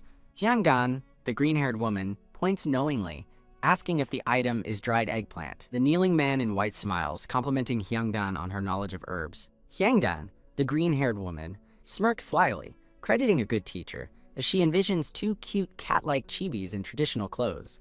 Hyangdan, the green-haired woman, excitedly asks the kneeling man in white where he found such perfectly in-season herbs. The man scratches his head. The kneeling man in white explains that he picked the herbs from across the river, showing a small boat on a river near a thatched house. The kneeling man in white smiles, revealing that across the river is where his home is. The kneeling man in white thinks that people in this area don't appreciate these herbs, so no one seeks them out. The kneeling man in white smiles warmly. Hyangdan, the green-haired woman, offers a subtle, confident smirk. Hyangdan joyfully exclaims they will purchase all the herbs, surprising the kneeling man and the blue-haired woman. The blue-haired woman, Chunyang, looks concerned, asking Hyangdan why she would buy herbs no one else eats, while the kneeling man in white expresses his sincere gratitude. Amidst bowls of fresh herbs, Hyangdan calls out Chunyang's name. A hand reaches out, its motion barely discernible. Chunyang and the dark gray-haired woman sit together, with the dark gray-haired woman asking if Hyangdan is still not ready. Chunyang looks distressed, wondering if she should go check on Hyangdan. Squeak! A door opens, and a voice apologizes for the wait. Chunyang and the dark gray-haired woman eagerly ask if the food is ready now, with Chunyang exclaiming, "Yum!" Hyangdan, the green-haired woman, smiles as she presents a covered dish with a soft click, announcing the day's prepared meal. A red cloth is swept away, revealing a glistening bowl of mountain vegetable bibimbap with soy sauce. Chunyang and the dark gray-haired woman admire the bibimbap, exclaiming how pretty and good-smelling it is. Hyangdan, the green-haired woman, covers her mouth bashfully as she explains her effort to bring out the vegetables' flavors. In chibi form, Hyangdan offers the bibimbap to Chunyang and the dark gray-haired woman, who eagerly begin to eat. The dark gray-haired woman laughs, finding the dish tasty, while Chibi Hyangdan smiles happily. The dark gray-haired woman continues to eat, remarking that the dish is delicious enough to be sold anywhere. Chunyang enthusiastically agrees about the deliciousness, and Hyangdan, with food on her face, happily confirms her gladness. Hyangdan, the green-haired woman, beams with satisfaction, pleased by their positive reactions to her dish. An aerial view shows several houses as Hyangdan explains that her house, the one above it, and even their distant relatives all sell kukbap. Hyangdan, the green-haired woman, looks thoughtful, pointing with one finger. Chunyang and the dark gray-haired woman listen, as the dark gray-haired woman explains that while all kukbap is similar, the flavors are slightly different. Hyangdan listens intently, as the dark gray-haired woman suggests she should still give it a try, despite the potential hard work. A close-up of the dark gray-haired woman's hair suggests she continues to speak, delivering advice. The dark gray-haired woman explains that since Hyangdan is already famous among the nobles, she needs an even bigger impact. Hyangdan and Chunkang listen to the dark gray-haired woman's strategic advice. The dark gray-haired woman smiles slyly, agreeing with her own plan. The dark gray-haired woman looks determined, clenching her fist, ready to push forward with her idea. Hyangdan and Chibi Chunchang appear excited, both declaring they are ready to pursue the plan. The kneeling man, looking astonished, asks if they are truly going to buy all his herbs. The kneeling man, with wide eyes and clasped hands, looks overwhelmed and deeply grateful for the offer. Hyangdan, the green-haired woman, cheerfully confirms they will buy all the herbs, with Chunyang smiling in the background. Hyangdan, sitting opposite the kneeling man at the market, states her desire to make an exclusive contract. The kneeling man with black hair and freckles asks what Hyangdan intends to use the herbs for. Hyangdan, the green-haired woman, smiles confidently, assuring the man she has a purpose for the herbs. Chibi Hyangdan requests 3 kinds of herbs each season, startling the Chibi kneeling man. A stylized depiction shows Hyangdan and the kneeling man shaking hands to seal their agreement. The kneeling man looks surprised as Hyangdan's hand extends towards him. Their hands clasp, solidifying the agreement between them. Hyangdan and Chunyang both look utterly surprised, their eyes wide. The kneeling man bows, looking down and exclaiming his gratitude. The kneeling man weeps tears of joy, clasping his hands and repeatedly expressing profound thanks. Hyangdan, the green-haired woman, smiles subtly, appearing pleased with the outcome. Hyangdan, the green-haired woman, beams with satisfaction, her eyes sparkling. Hyangdan, the green-haired woman, holding the kneeling man's hands, joyfully suggests they introduce themselves now that the contract is sealed. Hyangdan, the green-haired woman, introduces herself, and then Chunyang. The kneeling man smiles brightly, looking pleased by the introduction. An aerial view of a traditional thatched house shows various items including red peppers drying in the yard. Hyangdan, the green-haired woman, runs towards Chunyang, the blue-haired woman, exclaiming, "Mother, what's wrong?" The dark gray-haired woman walks away, looking back and telling Hyangdan and Chunyang to look as Hyangdan stands and Chunyang is on the ground, with a soft thump-thump sounding. The dark gray-haired woman anxiously asks what they should do, while Hyangdan, the green-haired woman, looks shocked, questioning what is going on, as another voice asks, "What is it?" A close-up shows Hyangdan's wide, alarmed eyes, with a drop of sweat indicating her surprise. A poster on a wooden board warns of a curse if the house isn't sold, leading Hyangdan to exclaim that it's too childish, with a sudden clang sounding. Hyangdan, the green-haired woman, looks serious, while Chunyang, the blue-haired woman, looks distressed behind her, hesitantly asking if they should sell the house. Hyangdan, the green-haired woman, ponders with a finger to her chin and a HNNNG sound, while the dark gray-haired woman watches her, looking annoyed. A close-up of Hyangdan's open mouth, possibly in exasperation, as an off-panel voice calls out to Chunyang. Hyangdan, the green-haired woman, kicks at the cursed poster with a squint sound, shocking the dark gray-haired woman and Chunyang, the blue-haired woman, who exclaims, "Oh my." A close-up shows a hand tearing a piece of white cloth, with a clear tearing sound. Hyangdan, the green-haired woman, looks defiant, stating that a real curse will always return to the one who casts it. Close-up shows hands aggressively tearing apart a white cloth, accompanied by tearing sounds. Hyangdan, the green-haired woman, stands confidently as torn paper flutters around her, with a whoosh and a YAA sounding. The dark, gray-haired woman and Chunyang, the blue-haired woman, look worriedly at Hyangdan, with the dark, gray-haired woman questioning if the curse might be real. Hyangdan, the green-haired woman, beams with satisfaction, her eyes sparkling, radiating confidence. Pink clouds and cherry blossoms frame a thought bubble, stating that then all the ghosts and curses will disappear.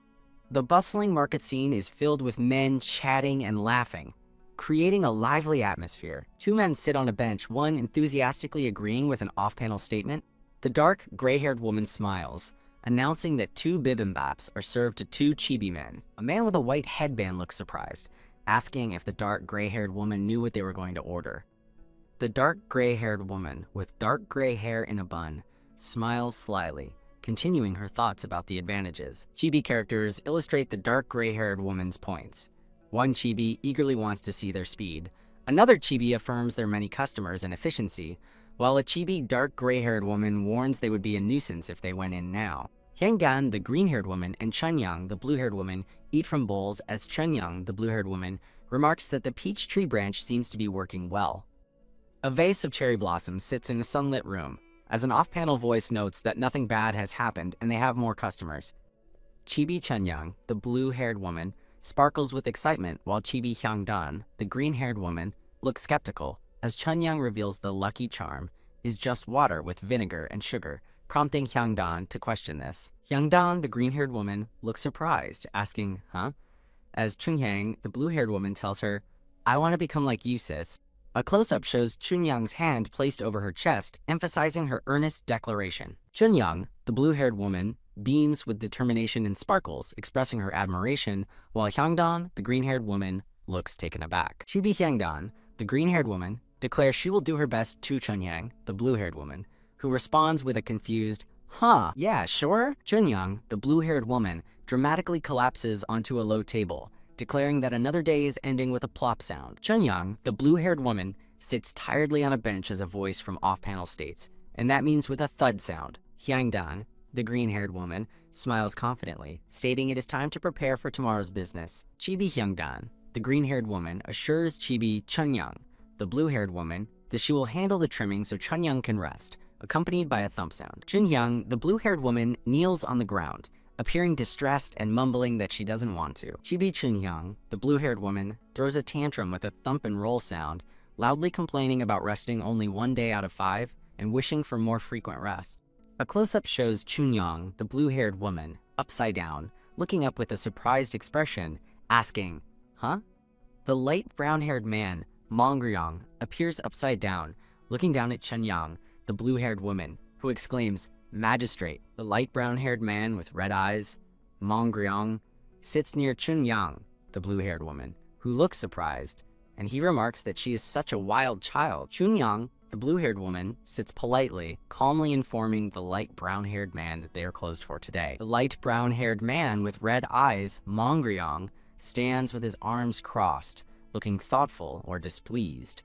The light brown-haired man, Mongryong, takes 2 deliberate steps away, his black and red traditional shoes visible. The light brown-haired man with red eyes, Mongryong, sits down with a thud next to Chunyang, the blue-haired woman, calling her situation ridiculous and asking if she didn't plan on opening for dinner. Chunyang, the blue-haired woman, winks and tells the light brown-haired man with red eyes, Mongryong, that they are out of ingredients for today.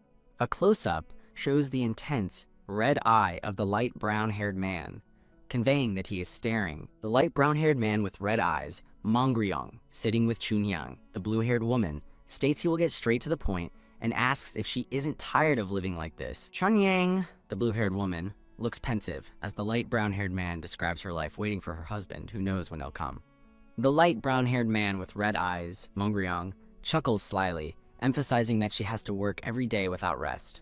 An illustration shows a man on horseback and another studying, representing the light brown-haired man's point that passing the exam is not easy. The light brown-haired man with red eyes, Mongryong, explains that countless people have spent over 10 years studying, and matchmakers will flock even if her husband passes the exam, with a thud sound. 2 men with hats stand next to a horse as the light brown-haired man, Mongryong, questions whether Chunyang would even catch her husband's eye among the noble ladies. Chunyang clenches her hand tightly, firmly stating no to Mongryong's propositions. Chunyang, the blue-haired woman, looks determined, clarifying that her life is not solely about waiting for Mongryong. Mongryong, the light brown-haired man, appears thoughtful, reflecting that Chunyang was indeed lovesick for days initially. A chibi Chunyang is depicted diligently cooking, illustrating her daily routine of preparing meals. A chibi Chunyang is shown scurrying around, carrying dishes, symbolizing her busy and active life. A chibi Chunyang is peacefully sleeping, representing the exhaustion and eventual rest that comes after her long days. Chunyang, the blue-haired woman, smiles brightly, looking upwards and expressing that she doesn't feel sorry for others. Chunyang's feet take deliberate steps, indicating her resolve as she declares she has her own life, with a quick tap sounding. Chunyang, the blue-haired woman, looks optimistically at Mongryong, stating she would be happy to marry him, despite his displeased expression. Mongryong, the light brown-haired man, and Chunyang, the blue-haired woman, stand in serious conversation. Mongryong, the light brown-haired man, turns his head away, looking annoyed and scratching at his hat. Chunyang, the blue-haired woman, covers her mouth and coughs, looking distressed. The dark gray-haired woman holds a white bag over Mongryong, the light brown-haired man, who looks up with a resigned expression. A close-up shows Mongryong's hands resting as another hand reaches down towards them. The dark gray-haired woman states she accidentally opened the sack, which spills its contents onto Mongryong, the light brown-haired man, who looks annoyed, with a thump sounding. Hyangdan, the green-haired woman, looks utterly shocked, holding a hand to her mouth as something falls on her, with a loud YAA sounding. Mongryong, the light brown-haired man, grins slyly, a hint of mischief in his expression. Chibi Hyangdan, the green-haired woman, apologizes for tearing the sack, while Chibi Chunyang, the blue-haired woman, looks upset, telling them to stop. A single candle illuminates a dark room, as a chibi figure thinks, An off-panel voice observes that the handwriting looks like that of an educated person, amidst the darkness. Hyangdan, the green-haired woman, sits looking thoughtful, touching her chin in contemplation. A panel shows a chibi drawing in a red flower as an off-panel voice, with a thump sound, comments that an educated person is acting childishly. Chibi Hyangdan, the green-haired woman, sits pensive with a sweat drop, contemplating the situation. Hyangdan, the green-haired woman, suddenly looks alarmed, holding her head, with a thump sound, as she wonders who this despicable person could be, with Chunyang shown sleeping in the background. Mongryong, the light brown-haired man, looks menacing with a glowing red eye and a black hat, his face partially obscured, with a soft shh sound. Hyangdan, the green-haired woman, looks surprised, realizing with a gasp that in this world, there's only one villain. A hand clenches into a fist, with a whack sound, as an off-panel voice exclaims, "Bien hakdo, this!" Hyangdan, the green-haired woman, and Chunyang, the blue-haired woman, look surprised as Mongryong, the light brown-haired man in a black hat, stands gesturing, about to speak. Mongryong, the light brown-haired man, looks shocked, his red eyes wide as he points a finger, exclaiming a sudden realization. Hyangdan, the green-haired woman, stands with her eyes closed, hands gesturing expressively, looking pensive outdoors. Mongryong, the light brown-haired man, turns his head in profile, his eyes closed in a dismissive expression, stating he doesn't really care. Mongryong, the light brown-haired man, stands talking to Hyangdan, the green-haired woman, who sits on the floor, asking if their frequent meetings are due to a specific reason. Hands knead dough on a wooden surface, as an off-panel voice questions if they keep meeting because the other person keeps coming there. Chibi Hyangdan, the green-haired woman, happily offers sujebi, while Mongryong, the light brown-haired man, yells, his expression filled with rage. Hyangdan, the green-haired woman, sighs, holding a small cloth, suggesting that if the other person doesn't want to see her, they can simply stop visiting the lady. Mongryong, the light brown-haired man, looks dumbfounded and annoyed, questioning why he should comply and who would benefit from that action. Chibi Hyangdan, the green-haired woman, floats above Chibi Chunyang, the blue-haired woman, and HMPH, questions why someone is so narrow-minded. Mongryong, the light brown-haired man, and Hyangdan, the green-haired woman, look at a smiling Chunyang, the blue-haired woman, who sits between them, as Mongryong begins to speak. Chunyang, the blue-haired woman, smiles warmly, clapping her hands together as she offers, instead, would you like some tea? Mongryong, the light brown-haired man, and Hyangdan, the green-haired woman, both look confused, surrounded by question marks, as Mongryong asks, A traditional building's thatched roof is visible against a beautiful evening sky, illuminated by a glowing paper lantern. Liquid is poured into 3 small bowls, with a slurp sound indicating someone drinking. Hands exchange a small cup, one offering and the other receiving, with a gentle clink sound. Chunyang, the blue-haired woman, smiles happily as she, Mongryong, and Hyangdan sit at a low table, suggesting they can't keep standing and talking. Mongryong, the light brown-haired man, and Hyangdan, the green-haired woman, both look annoyed while an off-panel voice encourages them to talk comfortably. Mongryong, the light brown-haired man, and Hyangdan, the green-haired woman, continue to glare, maintaining their annoyed expressions. Chibi Chunyang smiles while offering a cup, oblivious to the horrified Hyangdan, the green-haired woman, and the annoyed Mongryong, the light brown-haired man, with Hyangdan questioning their mindset. A close-up shows a hand holding a cup, as an off-panel voice politely asks someone not to bother the lady. Chibi Chunyang smiles, offering a cup, as Hyangdan, the green-haired woman, looks horrified, and Mongryong, the light brown-haired man, appears annoyed. Hyangdan, the green-haired woman, confronts Mongryong, the light brown-haired man, asking if he's the problem for always picking fights, to which Mongryong, holding a cup, replies with a surprised, "What?" A close-up emphasizes Mongryong's hand holding the cup as he questions Hyangdan. Mongryong, the light brown-haired man, looks exasperated, explaining he isn't picking a fight but that Hyangdan is interfering. A hand slams a cup down onto a surface, causing liquid to splash out with a resounding thud. The spilled cup emphasizes the impact of the previous slam, with liquid still splashing from the forceful action. Hyangdan, the green-haired woman, sits looking serious, holding a small cup. Chibi Chunyang, the blue-haired woman, happily thinks that Hyungdan is standing up for her, while Mongryong, the light brown-haired man, and Hyungdan, the green-haired woman, glare at each other. Hyungdan, the green-haired woman, maintains a serious and slightly annoyed expression while holding a small cup. Mongryong, the light brown-haired man, looking displeased, asks why he should listen to Hyungdan. Hyungdan, the green-haired woman, gestures dramatically, complaining that they have dragged out this ridiculous issue for too long, as Chibi Chunyang looks on happily. Mongryong, the light brown-haired man, is shown from behind, sitting formally, with a mysterious watery pattern on his clothes, indicating a shift in his mood. An expansive aerial view reveals a vast, traditional village nestled within a mountainous landscape. Mongryong, the light brown-haired man, stands looking serious, declaring his responsibility to govern Namwon, with the village visible in the background. Mongryong, the light brown-haired man, reiterates his responsibility to govern Namwon, maintaining a serious and determined expression. A hand reaches out to touch Chunyang's fingers, as an off-panel voice with a thud sound asks Chunyang a question. The light brown-haired man asks Chunyang, who looks distressed, if she wouldn't want her hometown to become stable as soon as possible, as someone born and raised there. A close-up shows a hand grasping fabric as an off-panel voice interjects with but. Chunyang, the blue-haired woman, and Hyungdan, the green-haired woman, look at each other with concerned expressions. Chunyang, the blue-haired woman, and Hyungdan, the green-haired woman, continue to look at each other, their expressions unchanged. Hyungdan, the green-haired woman, confidently tells the light brown-haired man that none of their neighbors would do such a thing. Mongryong, the light brown-haired man, listens intently, as Hyungdan's voice explains that it's because they are all good people. Mongryong, the light brown-haired man, listens with a serious and contemplative expression. A close-up shows the light brown-haired man's mouth, with a thump sound, indicating a silent reaction or slight intake of breath.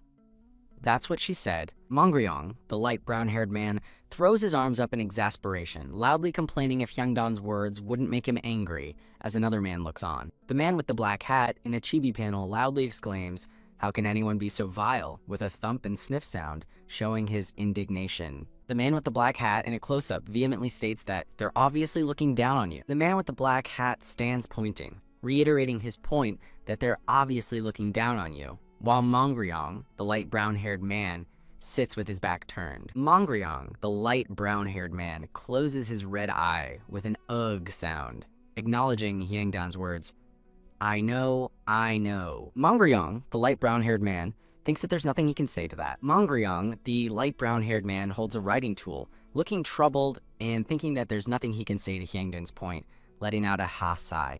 A close-up shows hands, with one hand highlighted, and a whack sound, indicating a sudden movement. This isn't something we can just brush off. Mongryong, the light brown-haired man, looks serious, with shadowy figures of people above him, wondering what they will do later. The light brown-haired man, Mongryong, looks surprised, questioning, what do you mean, what they'll do? The man in the black hat gestures dramatically, warning that that girl will try to walk all over you and others will follow suit. Mongryong, the light brown-haired man, buries his face in his hand, letting out a ha sigh, admitting he doesn't know what to do. Mongryong, the light brown-haired man, looks pensive as he reveals he didn't report it, but sent a letter, prompting the off-panel man to ask, a letter? Hands rustle and hold a letter, with a soft rustle sound, as Mongryong states he received a reply a few days ago. Mongryong, the light brown-haired man, looks surprised as the off-panel man asks who he is exchanging letters with. The man in the black hat, identified as Chunyang's father, Mr. Seong, stands proudly as Mongryong explains his identity. Mongryong, the light brown-haired man, looks shocked, his red eye wide with surprise, with a clang sound. Hands rustle and unfold a letter, with a soft rustle sound. Mongryong, the light brown-haired man, is shown holding the letter, as Chunyang's father, Mr. Seong, states that the elder has also expressed great concern about the current situation. The man in the black hat, Mr. Seong, affirms yes to an off-panel query. Mongryong, the light brown-haired man, smiles confidently, holding the unfolded letter, believing that even that talkative kid will lose his words with a clack-clack sound. A woven basket, covered with a white cloth, is handed over to an off-panel recipient as someone says, here you go. Hyungdan, the green-haired woman, smiles widely, happily holding the basket, expressing her thanks for this time. Two men with dark hair smile, one of them stating that all sorts of herbs are appearing now that spring is here. The green-haired woman holds out a basket with a small pouch, asking if they could bring all varieties of herbs next time. The dark-haired woman and a man look concerned, questioning if there won't be too many leftovers. Chibi Hyungdan cheerfully explains she can dry and sell the leftovers in winter, reassuring the two Chibi people who express relief. The two men wave goodbye at a doorway, stating they'll be on their way and see the others next week, as an off-panel voice bids farewell. The green-haired woman smiles happily, waving goodbye to the departing visitors. The green-haired woman, holding a basket, smiles contentedly and declares she should get to work. A top-down view shows the green-haired woman walking with musical notes floating around her, indicating her cheerful mood. Hands gently place a woven basket down with a soft rest sound. The green-haired woman smiles confidently, looking up with light reflecting off her. Chibi Hyungdan, with mischievous devil horns, thinks with a hee-hee that she should make Chunyang work too. A hand firmly grasps a door knocker, ready to knock. The green-haired woman smiles brightly, calling out, "Chunhyang." The green-haired woman exclaims, "What?" about the herbs, while Chunhyang lies on the floor, seemingly unconscious or deeply asleep. Chunyang, with long blue hair, sobs and calls out sis, while Hyungdan looks down at her. Papers are scattered across the floor as an off-panel voice asks if Mongryong has changed. Chunhyang sobs, tearfully insisting that Mongryong has definitely changed and urging someone to look at the papers. A crumpled piece of paper covered in scribbled text suggests a letter or important document. A letter from Mongryong to Chunyang describes blooming flowers in spring, hoping she is well and encouraging her to walk often since the days are getting longer. Chibi Chunhyang, the blue-haired woman, cries dramatically, looking distraught amidst wavy blue patterns. Yangdan, the green-haired woman, holds a letter, looking shocked and thinking, this isn't how it was in the original story, while an off-panel voice wails about how this could happen. Chibi Hyungdan, the green-haired woman, looks distressed, wiping her eye while clutching a small piece of paper. Chibi Hyungdan, the green-haired woman, looks utterly bewildered, surrounded by question marks, as she stares at a small piece of paper. To Chunhyang, I am writing to you because the spring flowers are blooming, and it is spring. I hope everyone is well. From Mongryong. Hyungdan, the green-haired woman's hands carefully hold an unfolded letter, her expression serious. Hyungdan, the green-haired woman, looks surprised, questioning the letter's vertical reading as she realizes it might contain a hidden message, similar to a saved phone message. Chibi Hyungdan, the green-haired woman, attempts to console a sobbing Chibi Chunyang, the blue-haired woman, gently calling her name. Hyungdan, the green-haired woman, presents the letter to a tearful Chunyang, the blue-haired woman, urging her to take a closer look, as Chunyang sniffles and asks, "Huh?" With a flutter of paper, Hyungdan, the green-haired woman, reveals to Chunyang, the blue-haired woman, that reading the letter vertically spells out, "Chunyang, I adore you." A stream of tears runs down Chunyang's face, her hand covering her mouth in a powerful display of emotion. Chunyang, the blue-haired woman, cries out Mongryong's name with renewed hope, while Hyungdan, the green-haired woman, sits nearby amidst scattered papers. Hyungdan, the green-haired woman, smiles with satisfaction, stating that she told Chunyang there was no way Mongryong would do that. Hyungdan, the green-haired woman, gestures confidently, while a Chibi Chunyang in a thought bubble looks tearfully at a small paper, calling out for her sis. Chunyang, the blue-haired woman, sniffles, looking downcast as she admits she was being weak-hearted. A close-up on Hyungdan, the green-haired woman, shows a sudden thought popping into her mind, referencing what the magistrate said last time. Chibi Hyungdan, the green-haired woman, shouts, "Kayak!" and furiously grabs Chibi Chunyang's face, telling her not to listen to that guy. Hyungdan, the green-haired woman, stands with crossed arms and a whoosh, contemplating someone who knows the world so well. Chunhyang, the blue-haired woman, holds the letter,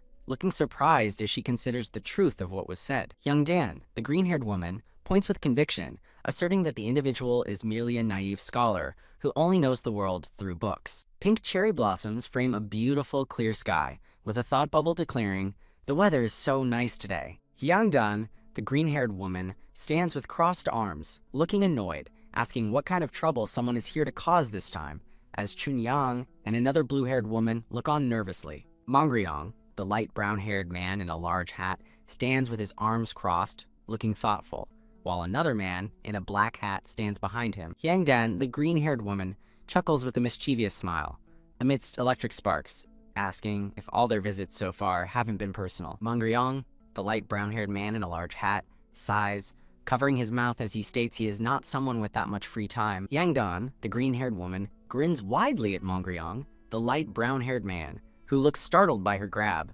amidst bright light effects. Mongryong, the light brown-haired man, looks exasperated, his eyes closed, with a small sweat drop on his temple. A hand gently touches a robe as Mongryong, the light brown-haired man, states he is not here to see Hyungdan today. Mongryong, the light brown-haired man, declares his business is with Wolmai, the dark gray-haired woman, causing both Wolmai and Chunyang, the blue-haired woman, to gasp in surprise, with Wolmai asking, May. Chunyang, the blue-haired woman, gasps and covers her mouth, wondering if it could be her father, as a chibi Mongryong emphatically shouts, No. Mongryong, the light brown-haired man, looks exasperated, asking if they think he is joking, before sighing and resigning himself. A hand holds a folded paper against a dark background as Mongryong reveals the reason he came today. The dark-haired woman looks shocked, her eyes wide with distress, exclaiming, this is... A light, brown-haired man's hand reaches out, holding a folded paper, as the air shivers around him. The light brown-haired man in a large hat smiles slyly, questioning if the person was the previous magistrate of Namwon. The green-haired woman looks up, surprised and a little alarmed, as a large hand reaches out from the foreground. The light brown-haired man and another man in a black hat stand facing away, while the green-haired woman, the blue-haired woman, and another woman observe them. The green-haired woman looks utterly bewildered and slightly annoyed, with wide eyes and furrowed brows. A close-up reveals the light brown-haired man's intense red eye with a vertical pupil. The light brown-haired man, with a playful smile and red eyes, acknowledges, You noticed, as flower petals swish around him. A foot takes a step as the light brown-haired man's voice asserts, You're very smart. The green-haired woman stands defiantly, looking up at the light brown-haired man with an annoyed expression. A hand clenches into a fist with a squeeze sound as an off-panel voice asks if it isn't a good offer. The scene transitions to the traditional setting, where Hyungdan, the green-haired woman, looks up at Mongryong, the light brown-haired man in a large hat. Mongryong, the light brown-haired man, dismissively states there is no need for him to discuss anything, accompanied by a swish. A close-up on Mongryong's intense red eye shows his unyielding and assertive demeanor. Wolmei, the dark gray-haired woman, looks surprised and worried, clasping her hands together. Chunyang, the blue-haired woman, looks up at Wolmei with a worried expression, calling her mother. The dark-haired man states that if he said that, then he has no other choice, appearing resigned. Wolmai, the dark gray-haired woman, and Hyungdan, the green-haired woman, look surprised as Mongryong, the light brown-haired man, seems to be involved in a transaction with the dark-haired man. Hyungdan, the green-haired woman, reacts with a thud and a whoosh of alarm, calling out, Ma'am. Mongryong, the light brown-haired man with red eyes, leans over Hyungdan, the green-haired woman, in a menacing manner, stating there is nothing she can do if her mother agrees. Mongryong's close-up reinforces his assertion that there is nothing she can do. Shattered glass fragments and red text reveal a breakdown, with phrases like, Don't be like that, it's only natural. What were we expecting, and what can you have when you have different parents, ending with a small figure and a sword. 3 faceless boys stand together, as the brown-haired boy in the center speaks with a look of superiority. A young girl, with short dark hair, sits on the ground, looking up from what she was doing. The brown-haired boy points accusingly, demanding to know if she lives there. His question hangs in the air as a sign for the happy orphanage comes into view, recalling his mother's words about children without parents. In a flash of violence, a fist smashes into the brown-haired boy's face. The girl with short dark hair flees the scene, leaving the boy she just punched tumbling to the ground. Standing with fists clenched, the girl's face is shadowed in fury, her eyes glowing with menace. A sudden wave of rage and shock contorts her expression. Her fist tightens, a clear symbol of her contained anger. A woman with wavy brown hair, her face obscured by shadow, embraces the crying brown-haired boy. A brown-haired woman angrily states, This is why I said I didn't want an orphanage here. A man's hand grips a brown-haired boy, who smirks despite the accusation of ruining a noble family's precious son. The brown-haired woman sniffles, her face contorted in distress. A tall man with brown hair embraces the crying brown-haired boy, offering comfort. A woman with long brown hair looks utterly distraught, her eyes closed in sorrow. The woman with long brown hair gently places her hand on the brown-haired boy's shoulder, who looks surprised. The woman with long brown hair leans down to the brown-haired boy, telling him to quickly apologize for what he did wrong. A close-up shows a single tear falling from the brown-haired boy's eye. An adult's hand holds the brown-haired boy's hand, leading him away from a building entrance. A close-up of the brown-haired woman's eye reveals a determined or pained expression. A woman and a small boy walk away, leaving a clear trail of footprints behind them. The scene focuses on the fading footprints on the ground, emphasizing the journey. A pair of feet stand, with a thought bubble revealing they were 10 steps behind everyone else. Documents labeled admission information and school guide are visible as an off-panel voice addresses Hyanggi. A dark-haired man leans down, talking to another person seated below him. The dark-haired man states that tuition at Hankook University is very expensive. A dark-haired woman, looking downcast, hears that she's in a position where she has to repay everything. The dark-haired man with glasses smiles, gesturing, and reveals that's what the teacher thinks. A young person sits alone, hearing that while graduating from a prestigious university is great, one must know and keep their place. Hands hold a school report, displaying scores and institute information. A hand firmly presses on a shoulder with a thud, asking if the listener understands. A dark-haired woman looks distressed, her eyes wide with a swirling background, suggesting immense shock or mental turmoil. Hyanggi, the dark-haired woman, looks deeply distressed, her eyes wide with a swirling background, hinting at immense emotional turmoil. Hyanggi, the dark-haired woman with a ponytail, offers a faint, resigned smile, eyes closed in what appears to be acceptance. Hyanggi, the dark-haired woman, stands with her head bowed, accepting the idea that it is a good course of action. An unseen speaker's voice explains that taking a leave of absence would mean taking away someone else's opportunity. The voice continues, asking if it is not right to give the opportunity to someone who can do better, as Hyanggi's face remains partially obscured. A hand with a dark sleeve presses a computer mouse, a final clunk sound confirming a decisive action. Hyanggi, the dark-haired woman's eye is shown in a close-up, looking down, as the clunk sound signifies the mouse click. Hyanggi, the dark-haired woman's eye is again shown in a close-up, looking down as the clunk sound emphasizes the computer mouse click. Hyanggi, the dark-haired woman, sits at her computer, looking at a university admissions page and thinking it was easier to simply go along with it. Hyanggi, the dark-haired woman, continues to reflect, confirming it was easier to just go along with the decision while looking at the university application. Hyanggi, the dark-haired woman, looks weary as she types on a keyboard with a flick sound, thinking she did not have to listen to other people's obvious advice. A cursor hovers over a red submit button on the screen, accompanied by the word hesitate, highlighting her internal conflict. Hyanggi, the dark-haired woman, wears a pained expression and red marks under her eyes, indicating deep emotional struggle. Hyanggi, the dark-haired woman, maintains her pained expression, emphasizing her internal anguish and weariness.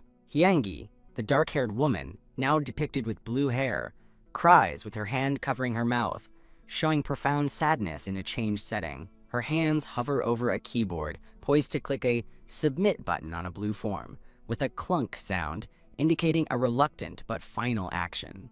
A close-up shows hands poised over a keyboard, ready to type, symbolizing the commitment to the difficult decision.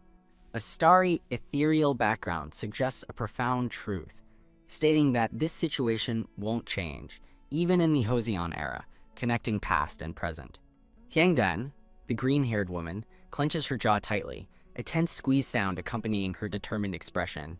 A foot stomps down with a forceful sound effect, demonstrating a sudden and decisive movement. Hyangdan, the green-haired woman, urgently shouts, "Sir!" with a swish as she rushes towards Mongryong, the light brown-haired man who is walking away. Hyangdan, the green-haired woman, shouts, "Sir!" with a look of urgency, emphasizing her desperate attempt to get his attention. Mongryong, the light brown-haired man with red eyes, turns to ask Hyangdan if she has anything more to say. A speech bubble declares, "In the natural principles you love so much," while Wulmei, the dark gray-haired woman, and another man look on with surprise. Mongryong, the light brown-haired man with red eyes, maintains a serious and resolute expression in the traditional setting. "In the natural principles you love so much." The long gray-haired man in a hat looks concerned as he hears the statement. "Do you know there are always exceptions?" Mongryong, the light brown-haired man with red eyes, smirks confidently, hands behind his back, looking at Hyangdan, the green-haired woman.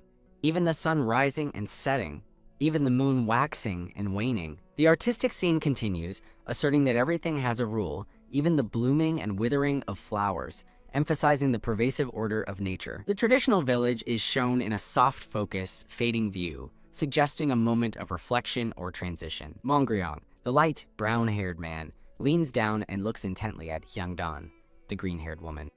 Hyangdan, the green-haired woman, grins mischievously, a grin sound effect highlighting her cunning. Mongryong stands close to Hyangdan, continuing their intense conversation, his hands slightly raised. Hyangdan, the green-haired woman, smiles broadly and confidently, sparkling with a newfound resolve. Mongryong, the light brown-haired man, looks startled and asks, "What?" seemingly surprised by Hyungdan's reaction or words.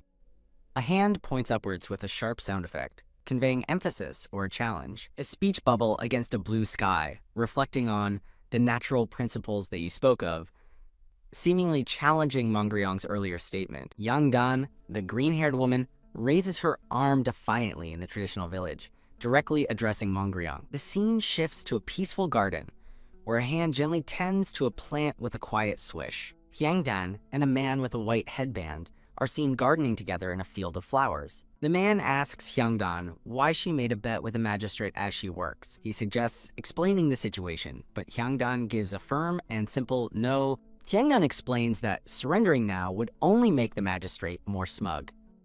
The man with the headband worries, questioning if the risk is truly necessary. Hyungdan replies that it's a necessary task that someone has to undertake. She looks up, her expression resolute as her hair blows in the breeze. The man watches her, taking in her determination.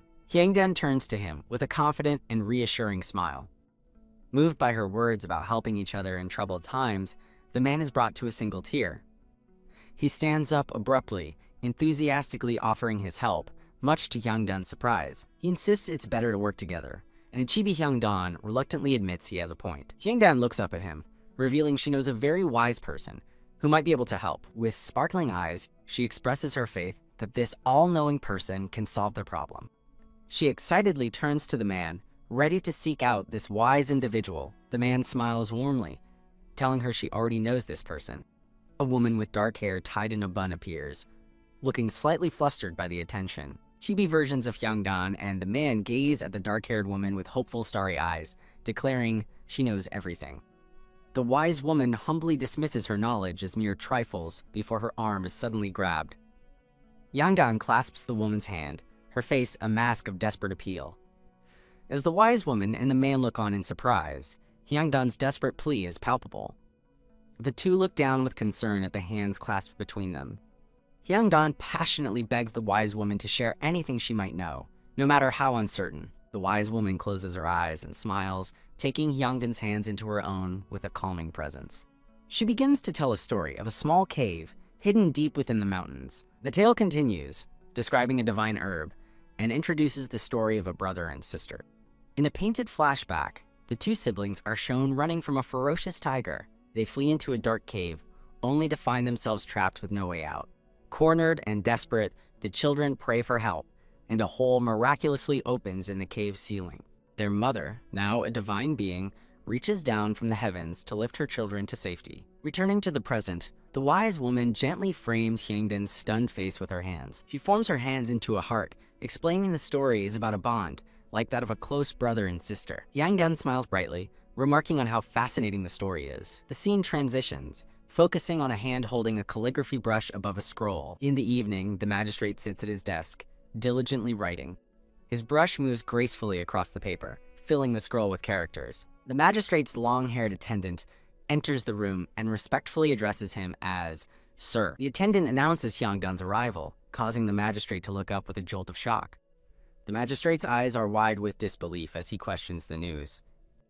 An unseen observer wonders why someone has arrived so early, questioning their purpose at this hour. The blue-haired woman explains that someone wants to take the light, gray-haired man somewhere, leaving him looking confused. The blue-haired woman reacts with a shocked, "What?" as she conveys the request that the road is rough and the light gray-haired man should change into civilian clothes. An unseen light gray-haired man clenches his fist, expressing outrage at the insolent request. The light gray-haired man fiercely threatens death by his hand, while an off-panel voice casually remarks that he'll change clothes anyway. Hyungdan, the green-haired woman, stands with her arms crossed, gazing at the traditional village courtyard with a pensive expression. Large footsteps forward, accompanied by a step sound, as an unseen speaker playfully addresses the departing Hyungdan, the green-haired woman, as our busy servant. The light gray-haired man, in his traditional blue attire, questions why someone has come so early in the morning. A large foot steps forward as the off-panel voice again playfully addresses Hyungdan, the green-haired woman, as our busy servant. The light gray-haired man, in his traditional blue attire, repeats his question about the early morning visit. The light gray-haired man with red eyes looks serious, wondering if the visitor has come to apologize. With a sigh, Hyung-dan, the green-haired woman, declares that she has come to prove what she asserted previously. The light gray-haired man recalls their previous discussion about going against the natural order with a noisy sound, as Hyang-dan, the green-haired woman, reiterates her intention to prove her earlier statement. The light gray-haired man questions if she is referring to their previous conversation about defying the natural order, accompanied by a noisy sound. Hyang-dan, the green-haired woman, triumphantly announces she found what she was looking for, while the light gray-haired man smirks, curious about the nonsense she plans to present. The light gray-haired man with red eyes smirks, clearly intrigued and skeptical about what the green-haired woman will reveal. With a slight grimace, Hyung-dan, the green-haired woman, watches as the light gray-haired man, with a boom, declares, "Then let's go," and walks away. The light gray-haired man with red eyes, looking dismissive, tells her to do as she pleases. The light gray-haired man walks alone through a vibrant field of pink blooming flowers under an aerial view. The light gray-haired man and Hyang-dan, the green-haired woman, continue their journey together through the beautiful pink flower field. The light gray-haired man with red eyes smiles, observing the blooming pink flowers and remarking that it truly is spring. Hyang-dan, the green-haired woman, looks worried with a drop of sweat on her face as the light gray-haired man watches her from the background. Hyang-dan, the green-haired woman, maintains her worried expression, a bead of sweat on her face, with the light gray-haired man still observing her from behind. The light gray-haired man with red eyes smiles, stating that it's only natural for flowers to bloom as the weather warms. The light gray-haired man's voice asserts that the blooming of flowers is simply the natural order, as Hyang-dan, the green-haired woman, listens intently. Hyang-dan, the green-haired woman, challenges his statement by pointing out that some flowers bloom even in winter. Hyang-dan, the green-haired woman, continues walking amidst the pink flowers, reiterating her counter-argument about flowers that bloom in winter. As they walk through the field, Hyang-dan, the green-haired woman, further argues that some flowers bloom later than others. The light gray-haired man with red eyes challenges Hyang-dan, the green-haired woman, by stating that ultimately all flowers must bloom at some point. Hyang-dan explains that her point is that one shouldn't try to force nature.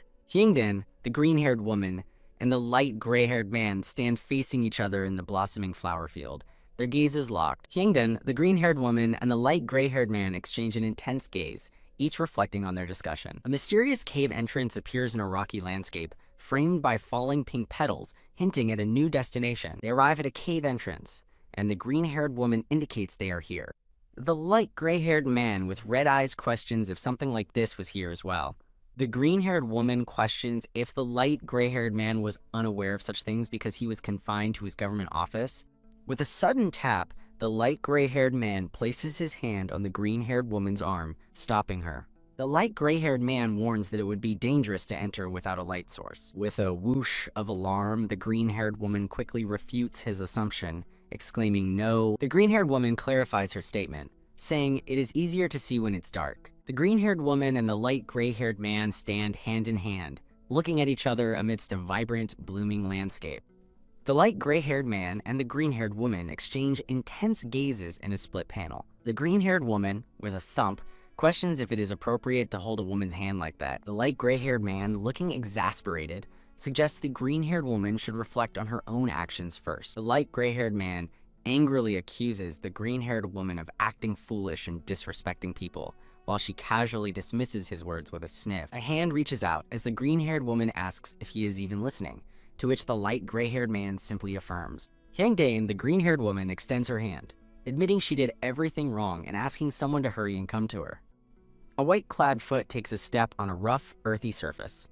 Hyang-dan, the green-haired woman, and the light gray-haired man walk together through a rocky, dimly lit cave from an overhead perspective. Hyang-dan, the green-haired woman, clarifies that the cave is not very deep, so it is all right. Hyang-dan, the green-haired woman, reacts with a startled expression and a sound like "ya." A hand makes a grab at the light gray-haired man's robe, causing his clothing to ripple. The light gray-haired man sighs, "Ha!" with a worried expression and a bead of sweat on his face. Both the light gray-haired man with red eyes and Hyang-dan, the green-haired woman, react with matching expressions of surprise. The light gray-haired man holds Hyang-dan, the green-haired woman, in a surprising embrace, causing Hyangdan to stammer an well. An off-panel voice, presumably Hyangdan, emphatically declares, being completely caught off guard. The light, gray-haired man looks surprised, with his hand raised as Hyangdan, the green-haired woman, stumbles back with a clack. Hyangdan, the green-haired woman, walks away from the cave entrance, distressed, internally chastising herself for making a mistake she attributes to nervousness. Hyangdan, the green-haired woman, closes her eye tightly with a squeeze, a tear forming as she reflects. But still, Hyangdan, the green-haired woman, gazes at various images of the handsome, light gray-haired man, letting out a soft gasp as she thinks about his attractiveness. Chalk drawings of a monster's face and the letters N-E are revealed on a cave wall with a playful ta-da. The chalk drawing of the monster's face and the letters N-E on the cave wall are examined, with an off-panel voice drawing attention to and the mark below. In the cave, the light gray-haired man lists cardinal directions as Hyangdan, the green-haired woman, points to a drawing and asks, "This?" While he secretly thinks her drawing skills are terrible. Hyangdan, the green-haired woman, urgently grabs the light gray-haired man's arm, exclaiming, "Wait, just a minute." The light gray-haired man with red eyes looks annoyed and asks, "What now?" With a grin, Hyangdan, the green-haired woman, reveals a mischievous smile as her hands subtly touch another's. Hyangdan, the green-haired woman, cheerfully instructs the light gray-haired man to cover his eyes from this point forward, holding up a white cloth. The light gray-haired man, with a flinch, nervously asks if Hyangdan plans to attack him after covering his eyes, to which she replies, "Have you been deceived so much?" Hyangdan, the green-haired woman, playfully pleads with the light gray-haired man to simply do it once, while he sighs in exasperation. Hands gently cover the light gray-haired man's eyes, accompanied by a soft rustle sound. Hands gently cover the light gray-haired man's eyes with a soft rustle sound. The light gray-haired man's eyes are now completely covered by the white cloth. The blindfolded light gray-haired man questions how he is supposed to walk like this. The green-haired woman reassures him that she will hold his hand, telling him not to worry. The green-haired woman holds the light gray-haired man's hand and asks if he trusts her to continue their journey. The light gray-haired man reluctantly agrees, and they walk hand in hand deeper into the mysterious cave.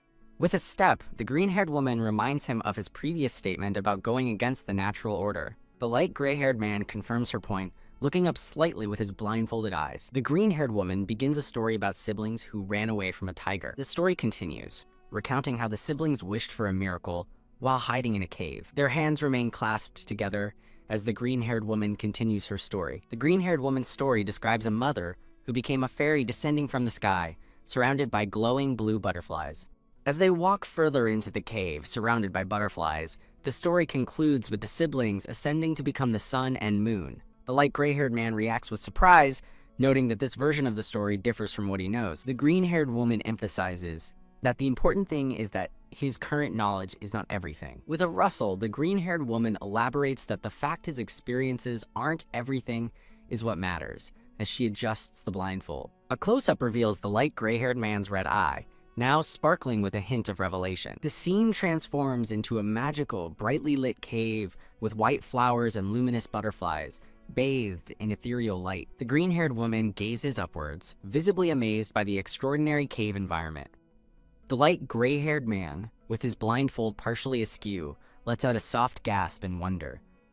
The light gray-haired man with red eyes looks up, jaw slightly dropped in utter astonishment. His red eye is wide, filled with disbelief and wonder at the sight before him.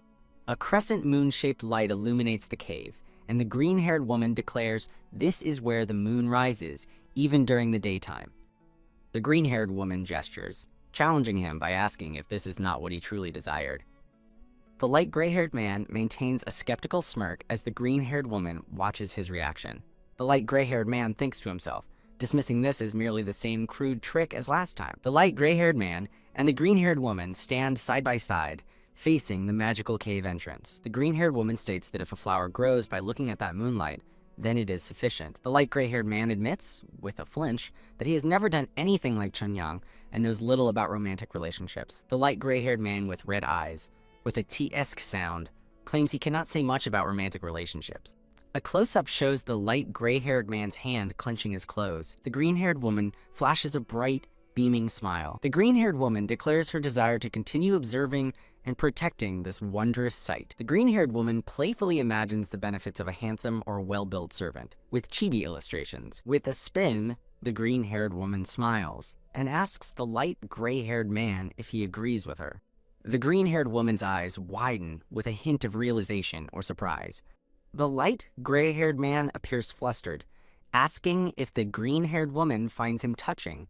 The light gray-haired man with red eyes and the green-haired woman stand together in the brightly lit, magical cave adorned with white flowers and luminous butterflies. The light gray-haired man with red eyes blushes deeply, his heart making thump sounds as he touches his chin, seemingly contemplating something. Hyungdan, the green-haired woman, looks at him, asking if this is perfect for their plans. Hyungdan gestures with her hand up, looking serious as she makes a point. The light, gray-haired man's blushing face and red eye indicate his distress, as he thinks this is exactly what he means by something impossible. Hyungdan seriously conveys her thoughts across 2 panels, emphasizing her point. Hyungdan smiles brightly while the light, gray-haired man's red eyes are shown to be deeply flushed, reflecting his intense reaction. Hyungdan clasps her hands together. A chuckle escapes as she begins to explain her meaning. She illustrates her point with an image of savory milk becoming tangy and sweet curdled milk, garnished with fruit. Hyungdan continues her explanation, displaying roasted barley and describing its deep and subtle bitter taste. Hyungdan raises her finger, adamantly declaring that nothing in this world is simply a given. Hyungdan holds her stern expression, her finger still raised, reinforcing her serious point. Hyungdan leans in with a bullsug sound, scolding the light gray-haired man for not answering her. Hyungdan grins playfully, asking if the light gray-haired man is speechless. The light gray-haired man, still blushing and with a HHWIG sound, reluctantly admits she has presented a rather convincing idea. Hyungdan turns away with a twirl, clarifying that she didn't come up with the idea all by herself. Hyungdan kneels among luminous butterflies and white flowers, revealing that she had help from others. The glowing white flowers and butterflies adorn the ground, creating a magical atmosphere. Hyungdan's hands gently gather a small bouquet of the ethereal white flowers. As she walks, Hyungdan thinks that while people say you can't escape fate, a sweep sound accompanies her thought. Hyungdan holds the flowers, pondering that it's about the moment one overturns their destiny. The light gray-haired man, still flustered, questions if Hyungdan also awaits such a pivotal moment. Hyungdan looks down at the flowers in her hands, admitting she doesn't know. Hyungdan's hands delicately weave the white flowers into a small, circular crown. Her hand gestures with a sweep as she states her contentment with things as they are now. Hyungdan gently places a flower crown on the blue-haired woman's wrist, speculating that perhaps she has already experienced that moment. The light gray-haired man's red eyes are wide, reflecting his deep blush and intense emotional reaction. The blue-haired woman's wrist, adorned with the white flower crown, is gently framed by the light gray-haired man's hovering hands. Hyungdan, the green-haired woman, addresses the light gray-haired man as Sir as they stand in the cave. A wide aerial view displays a bustling traditional village with multiple buildings and courtyards. The light gray-haired man with red eyes, wearing a black and red hat, sits at a desk, writing with a brush, thinking that the crops are bad this year. A brush carefully writes characters onto paper in a close-up shot. The light gray-haired man with red eyes murmurs, Hyungdan, with a contemplative expression. The light gray-haired man with red eyes looks slightly frustrated, stating that someone is talking nonsense. The light gray-haired man with red eyes stands with the green-haired woman in the mystical cave, asking if it wasn't all for Sung Chanyang. Hyungdan, the green-haired woman, smiles brightly, declaring she is not a saint. Hyungdan, the green-haired woman, gestures playfully, explaining that helping him would also benefit her. The light, gray-haired man with red eyes looks flustered, asking if she means she would be happy if a miracle happened to her too. Hyungdan, the green-haired woman, looks at him intently, asking, "Wouldn't anyone?" The light, gray-haired man with red eyes collapses onto his desk with a thud, surrounded by lines indicating his sudden fall. The white-robed, light, gray-haired man reacts with a creak, exclaiming, "Master?" in a surprised tone. The white-robed, light, gray-haired man stands over the collapsed, light, gray-haired man with red eyes, asking what is wrong. The light, gray-haired man with red eyes, now sitting up, sighs, lamenting how much he has learned, yet how much he still doesn't know. The white-robed, light, gray-haired man observes the light, gray-haired man with red eyes, noting his recent sighing and asking if it is due to the villagers. The light, gray-haired man with red eyes sits alone at his desk, dismissively thinking that it cannot be about the villagers. The light, gray-haired man with red eyes looks concerned, making a whoosh sound and admitting that perhaps it is about the villagers after all. The white-robed, light gray-haired man gently touches the light gray-haired man with red eyes' shoulder, suggesting he talk to people directly. The light, gray-haired man with red eyes, in a chibi illustration, asks if he should go in person. The white-robed, light gray-haired man reluctantly agrees, stating that conversations should be held in person as they face a doorway. The light gray-haired man with red eyes smiles at the white-robed, light gray-haired man, assuring him his worries will melt away if he goes. The light gray-haired man with red eyes smiles, making a swish sound, and decides he will go tomorrow morning. The white-robed, light gray-haired man holds the black and red hat, looking displeased. The light gray-haired man with red eyes smiles slyly, thinking to himself that it might be a very sinister plot. The light gray-haired man with red eyes bids the white-robed, light gray-haired man good night, walking away from the building into the dark night. Several women in the village whisper with shocked expressions, reacting to something off-panel. The light gray-haired man with red eyes stands tall in the village, dressed in white civilian clothes and a traditional hat. A close-up reveals the confident, smiling face of the light gray-haired man with red eyes. The white-robed, light gray-haired man looks confused, asking why the red-eyed man dressed up so much for what seems to be a personal matter. The light gray-haired man with red eyes replies that if he is going somewhere, he might as well dress up. The light gray-haired man with red eyes holds an elegant white fan decorated with a cherry blossom branch. The women in the village react with expressions of surprise and awe, remarking that they can't do anything if the young master decides so. The light gray-haired man with red eyes smiles, thinking to himself that no one can stop him if he wants to do something, concluding with a confident right. Two thought bubbles reflect on the past, concluding that it was just a misunderstanding and a strange atmosphere in the cave yesterday. Serene outdoor scene shows a traditional village, with houses nestled around a large tree under a bright sky. The light gray-haired man with red eyes smugly thinks that if he sees her today, she will probably look the same as before. The white-robed, light gray-haired man walks alongside the light gray-haired man with red eyes, announcing the arrival of the magistrate. The light gray-haired man with red eyes reacts with annoyance, questioning if the magistrate's procession isn't too impolite. A close-up on the light gray-haired man's red eye, as he thinks with a step that the magistrate should show some dignity. The light gray-haired man's red eye glares as he thinks with a step that the magistrate should show some dignity. Yang Dan, the green-haired woman, stands with a slight frown, questioning the light gray-haired man's unexpected presence. The light gray-haired man looks away, a bead of sweat on his face as he wonders why, with a thump sounding. The light gray-haired man blushes deeply, his heart making a thump sound as he thinks about how Yang Dan still looks so pretty. The light gray-haired man's hand subtly grips his robe with a ga sound, betraying his nervousness. His thought persists, questioning why she remains so pretty, followed by a thump as his heart pounds.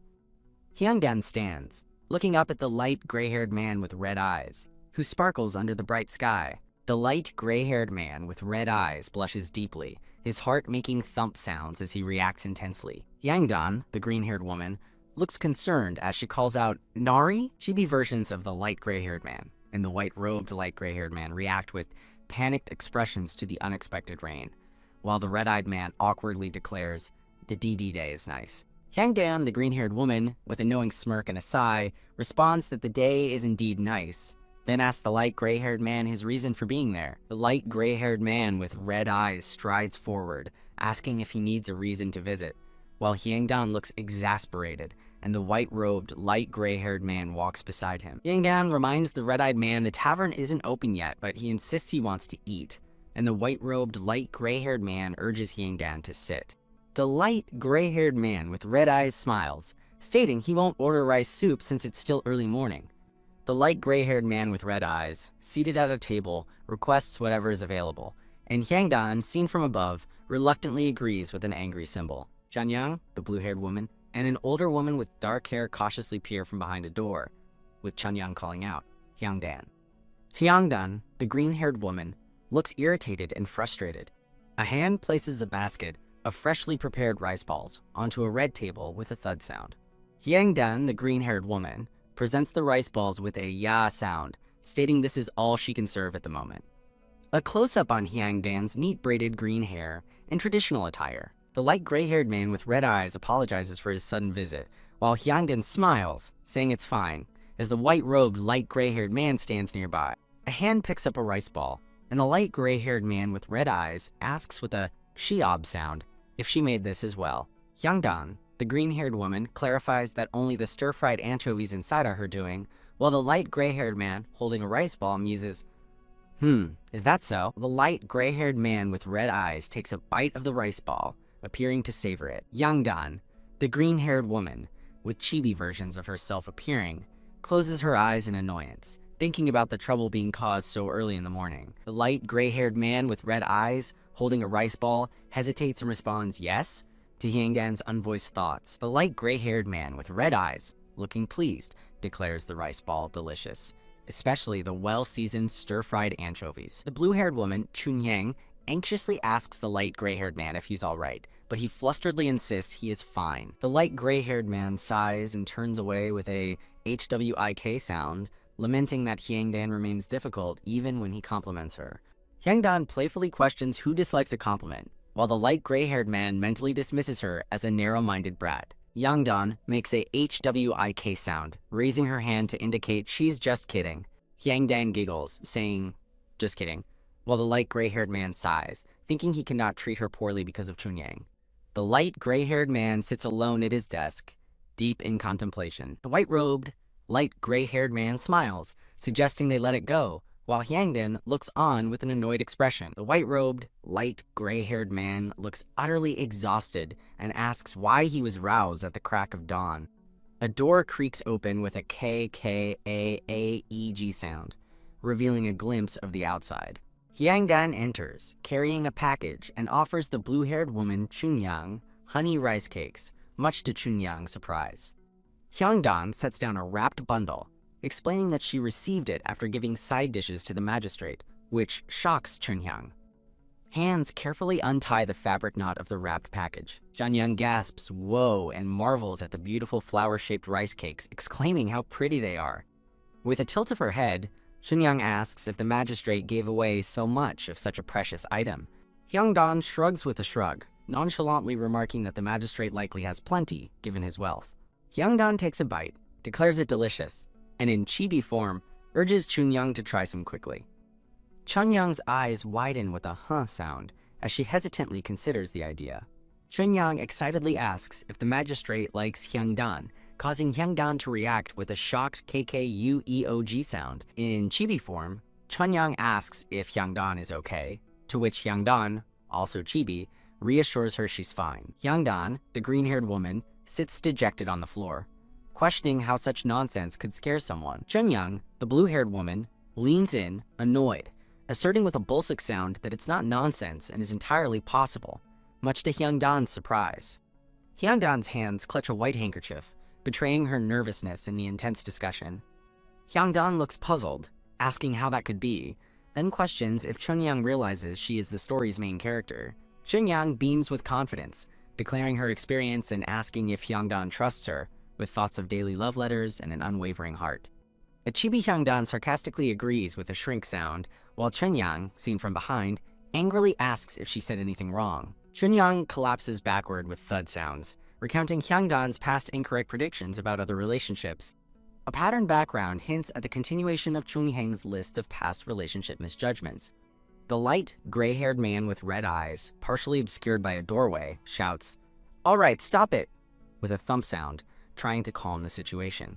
A serene, brightly lit scene of a traditional village with houses nestled beneath a clear sky suggests a shift in focus. The magistrate, a man with a thin beard in traditional black and red robes, stands in a room full of scrolls, muttering, A close-up shows the lower half of the light gray-haired man's white robe and legs, standing on a patterned rug. The magistrate, smiling broadly, asks if he should share his clever plan to solve Chunyang's problem. The light gray-haired man with red eyes, dressed in black and red robes and holding a scroll, states he decided to abandon that plan, surprising someone off-panel.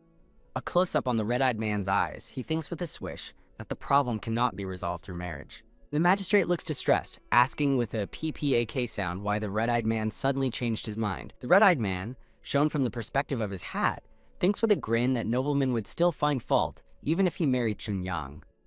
The light, gray-haired man with red eyes smiles subtly, a hint of amusement in his expression.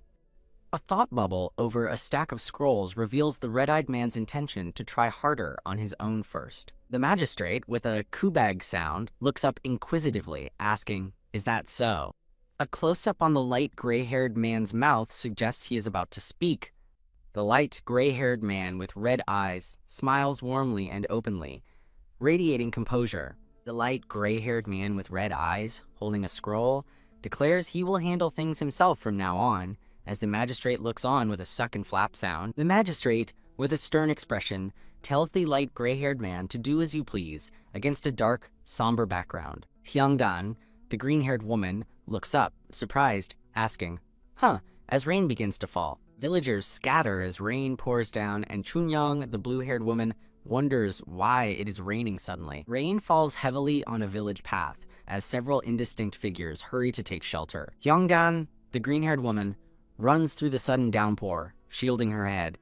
Hyungdan, the green-haired woman, bends over in the pouring rain, sighing that she should take a rest. Hyungdan, the green-haired woman, smiles faintly despite the rain, remarking that spring rain is really scary. Hyungdan, the green-haired woman, walks in the rain, reflecting on how much time has passed since she arrived, with a quiet suk sound. Hyungdan thinks about the many events that have unfolded, but is glad she is protecting Chunyang, while silhouettes of a man and woman hold hands. Hyungdan, with a knowing smirk, acknowledges an ambush, as a mischievous chibi version of the red-eyed man grins in her thoughts. Hyungdan looks up at the rainy sky, contemplating her fate once the story concludes. The green-haired woman, Hyungdan, smiles and runs, thinking she should escape while she can, as a voice calls, "Hey," with a suk sound. Two men, one shirtless and the other with a headband, confront someone asking if they are Hyungdan. Hyungdan, the green-haired woman, looks visibly shocked and terrified, with a whoosh sound. A man's foot blocks Hyungdan's path, affirming her identity, grabbing her as he states they are not bad people and gently taps her. A suk sound is heard. The green-haired woman, Hyungdan, runs frantically, trying to escape as a voice shouts, "Stop there!" and the sound of "run" echoes. A man's foot splashes through water, forcefully repeating the command to stop. Hyungdan, the green-haired woman, falls with a thump, looking utterly shocked and distressed, accompanied by a burn sound. Hyungdan, bruised and on the ground, thinks in disbelief that she has never witnessed such an event in a fairy tale. A man's foot taps as he decides to head to the main road, followed by a glowing image and another footstepping, while Hyungdan's terrified face appears on a dark, glitchy background. Hyungdan, the green-haired woman, stands tied up, her back to the viewer, as a large, bearded man looms behind her with a chuck sound, a picturesque view of a traditional village at sunset or sunrise, with mountains in the background, signals a change of scene. Three villagers, 2 men and 1 woman, whisper and glance nervously, reacting to an unseen event. The older woman with dark hair looks worried, thinking about Hyungbu's wife and questioning where the child might have gone. A hand gently taps another person's arm, offering reassurance with the words, "Don't worry." The dark-haired woman comforts the older woman with dark hair, suggesting Hyungdan probably went to the mountains to pick wild strawberries. The dark-haired man points, recalling Hyungdan's plan to make a new dessert with wild strawberries, as the dark-haired woman looks on. The older woman with dark hair looks deeply worried, clutching her arm, hoping that Hyungdan's absence is just for wild strawberries. Chunyang runs in, calling for her mother, while a background character asks if Hyungdan has been found. The older woman with dark hair reports that no one at the market has seen Hyungdan either, shocking the dark-haired woman who exclaims, "That can't be." A thought bubble expresses distress, questioning what they should do since they've looked everywhere for Hyungdan but can't find her. Chunyang cries, with tears streaming down her face, looking visibly upset. The older woman with dark hair comforts Chunyang, wondering how big the market is amidst the search. The dark-haired man looks determined and serious. The dark-haired man suggests they all go together, believing they will find Hyungdan sooner, with more people searching, as the older woman embraces Chunyang. Chunyang, still crying, asks, "Really?" as she is embraced by the older woman. The dark-haired man smiles reassuringly, affirming, "Of course." The scene shifts to a village path with a distant archway, suggesting a transition to the search. A thought bubble from an unseen character questions if sickness doesn't affect someone when they are walking around the market. The light gray-haired man with red eyes, wearing a black hat and robes, smiles subtly. Two white-robed men, including an older man with a white beard, look utterly shocked, with raindrops indicating a sudden change in weather. The light, gray-haired man's leg takes a step as a speech bubble from an unseen speaker complains about him feigning illness for rent while he was seen walking around without concern. The older white-robed man looks worried and is visibly sweating. A close-up on a sweating eye suggests a nervous glance. The light, gray-haired man with red eyes stands partially obscured, while a man with a thin mustache and black hat observes him from the background. The light, gray-haired man's eyes flinch downwards, suggesting he's been caught or startled against a dark, patterned background. The older white-robed man looks startled and wide-eyed. The older white-robed man tells the light, gray-haired man that he doesn't think His Excellency needs to worry about the rent, while the light, gray-haired man dismissively thinks it's absurd.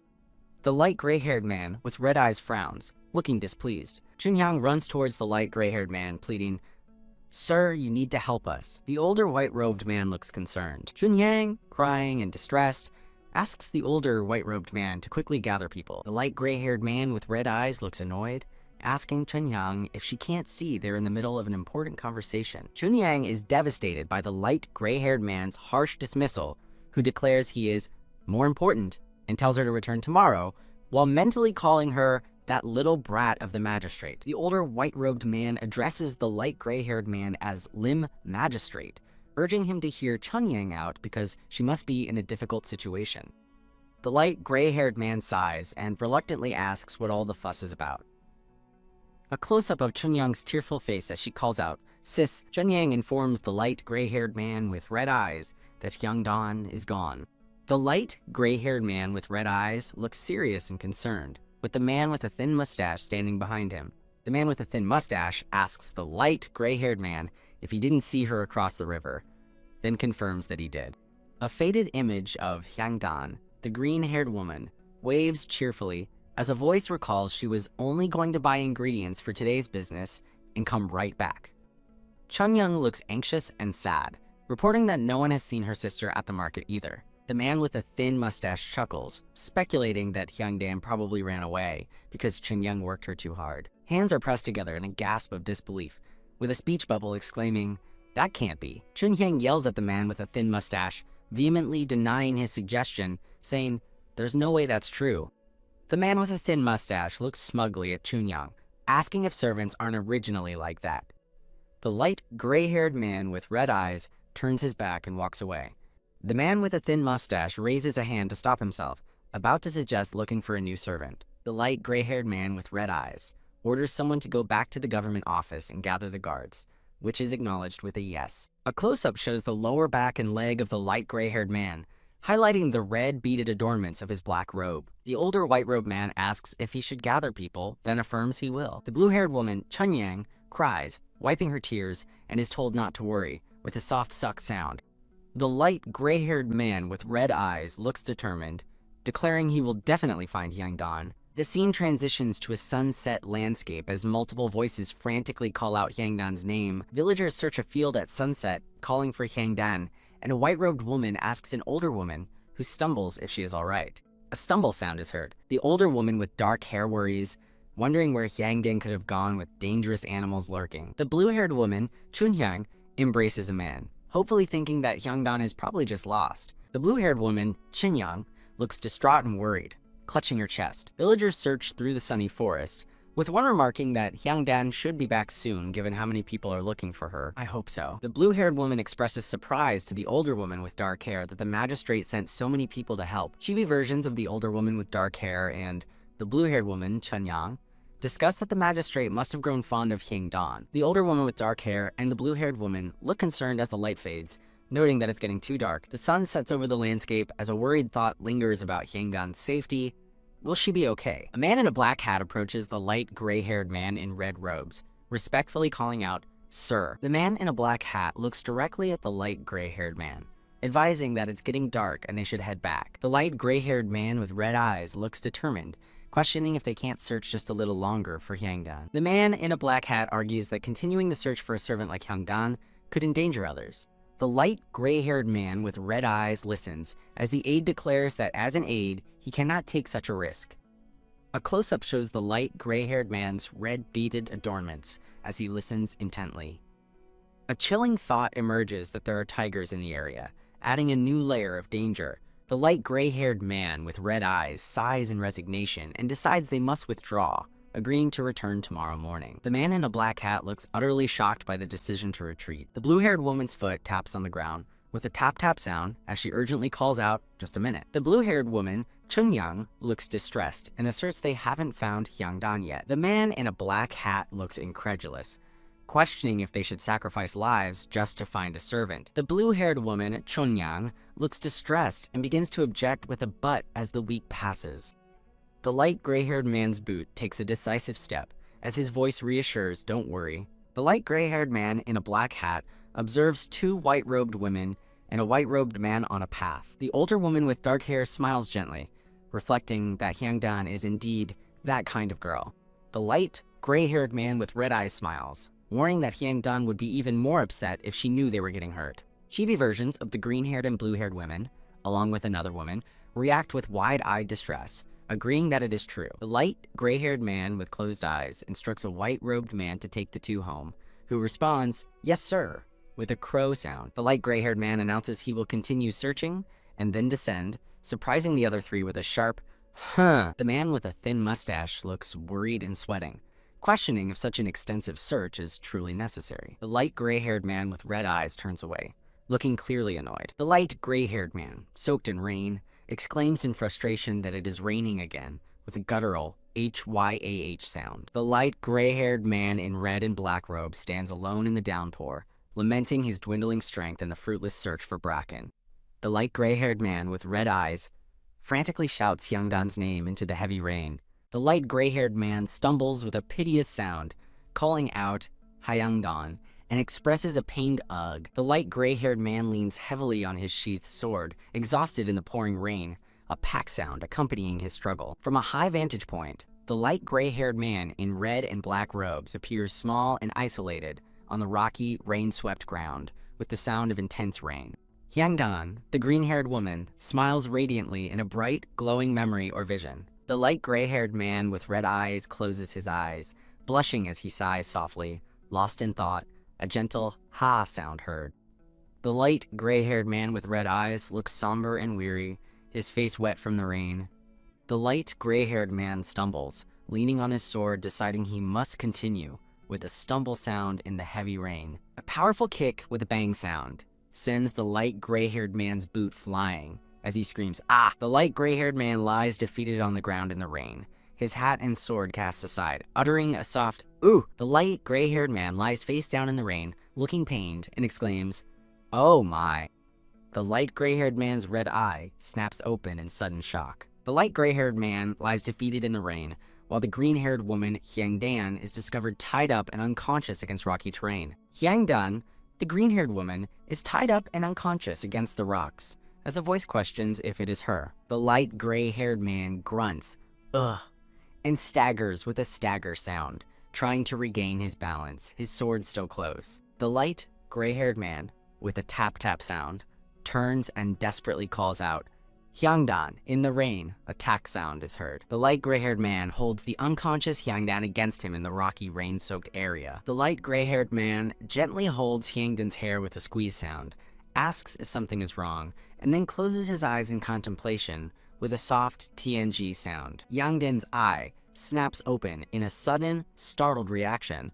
A B-band DEUK sound is heard. Hyangdan, the green-haired woman, screams in panic as she headbutts the light gray-haired man, who recoils in surprise, with PPAA and AK sounds. The chibi light gray-haired man, on the ground, sighs, and realizes the chibi green-haired woman thought he was a kidnapper upon seeing him. The green-haired woman, Hyangdan, looks bewildered, questioning where she is and why she's not at the market. The light gray-haired man with red eyes holds his head in distress, wondering why someone from the market would be tied up in a cave. The light gray-haired man with red eyes continues to look pained, his expression showing deep concern. The light gray-haired man replies he doesn't know why she's there, and the green-haired woman, Hyangdan, explains strange men were chasing her at the market. The light gray-haired man's hand grips his sword, with a thud sound as a thought bubble begins. First, the scene focuses on a red, abstract background as a voice urgently instructs someone to wait, just stay still for a moment. The light gray-haired man's hand again tightens on his sword with a thud, reiterating his focus on the first step. The light gray-haired man with red eyes dramatically draws his gleaming sword, reiterating, "Wait, just stay still for a moment." With his sword drawn, the light gray-haired man with red eyes questions if the magistrate sent him to kill her, thinking the situation is crazy. The green-haired woman, Hyungdan, looks utterly terrified, thinking this is how she will die. The green-haired woman, Hyungdan, resigns herself, thinking, so this is how I die, only for the light gray-haired man to swiftly cut her ropes. The two then sit facing each other, with the light gray-haired man exclaiming, "Geez!" at her bewildered look. The light gray-haired man with red eyes sighs, "Geez," as the green-haired woman sits across from him. The light gray-haired man with red eyes grumbles, complaining he didn't expect to be insulted for saving the green-haired woman. The green-haired woman, Hyangdan, smiles faintly, clarifying she was merely suspicious, not insulting, and then wonders if it's the same thing. The green-haired woman and the light gray-haired man with red eyes sit on the ground, sharing a moment of calm. The green-haired woman, Hyangdan, looks up thoughtfully, expressing her gladness that he is still the same as before. The green-haired woman's eye is shown as the light gray-haired man's voice expresses relief. "I'm glad you seem okay." The light gray-haired man with red eyes smiles warmly, expressing his relief that the green-haired woman seems okay. The light gray-haired man reassures Hyangdan as they sit together in the rain, telling her he is glad she is okay. The light gray-haired man and Hyangdan sit side by side, sharing a quiet moment as they look into the distance. Hyangdan looks surprised and asks the light gray-haired man why he has been so worried about her. The light gray-haired man thinks about Hyangdan's disappearance, while Hyangdan sits dejectedly, pouting and questioning if he is serious about worrying for her. The light gray-haired man looks upwards, reflecting that hardworking people stand out. Hyangdan, the green-haired woman, questions the light gray-haired man if he thinks his efforts are excessive. Hyangdan blushes and looks flustered, remarking on his constant research into unheard-of tea preparations. The light gray-haired man smiles broadly, observing that Hyangdan meddles in everything he does. Heavy rain falls, sounding like "sha ah ah" as a thought bubble wishes for a break. Hyangdan looks reflective, admitting that she does want to rest. Hyangdan asserts that there is such a thing as satisfaction. Hyangdan further explains that satisfaction is a huge source of strength for living. The light gray-haired man looks downcast, stating that satisfaction only works once or twice and cannot sustain one forever. Hyangdan looks concerned, warning that without satisfaction, one might sink even deeper. A solitary white flower is highlighted amidst the rain as the light gray-haired man offers to share a bit of his story. A partial view shows the feet of several individuals in modern shoes, standing in a line. A brown-haired student in a school uniform is shown from behind. The brown-haired student looks up in profile, revealing a thought that most people pitied her. The brown-haired student looks surprised, thinking she didn't agree with their pity, while other students are partially visible. A foot thumps on the stairs as a thought reveals, "I hated that look, so I worked even harder." A girl runs up a long flight of stairs, reflecting that her intense efforts must have become a habit. The light gray-haired man with red eyes looks serious, questioning if her relentless efforts yielded the desired results. The green-haired woman, Hyangdan, pauses thoughtfully, then turns away, stating a clear no to his question. The light gray-haired man with red eyes looks empathetic, remarking that he understands, having felt that way before too. The green-haired woman, Hyangdan, thinks sarcastically about the illustrious young master having such feelings, then replies with a snort, of course. The light gray-haired man with red eyes looks resigned, saying, "All right," then wonders aloud what else there is to do in a cave. A group of formally dressed people are shown as a voice narrates about the eldest Hyun family son, who received everyone's expectations and attention. A man in white robes diligently writes at a desk, illuminated by a warm lamp in the darkness. A hand holds a paintbrush with iridescent colors, drips falling from its tip in a dark, abstract scene. Two hands gently hold each other as an unseen narrator reflects on their brother's different choice. A stern man and a weeping woman are shown, with a ghostly couple behind them, as the narrator explains their brother married an ordinary woman, not a noble. A woman with braided hair cradles a swaddled baby as the narrator continues their story, and the one who was born to fill my brother's empty spot. A close-up reveals a baby with distinctive red eyes looking up, and the narrator concludes, "Was me."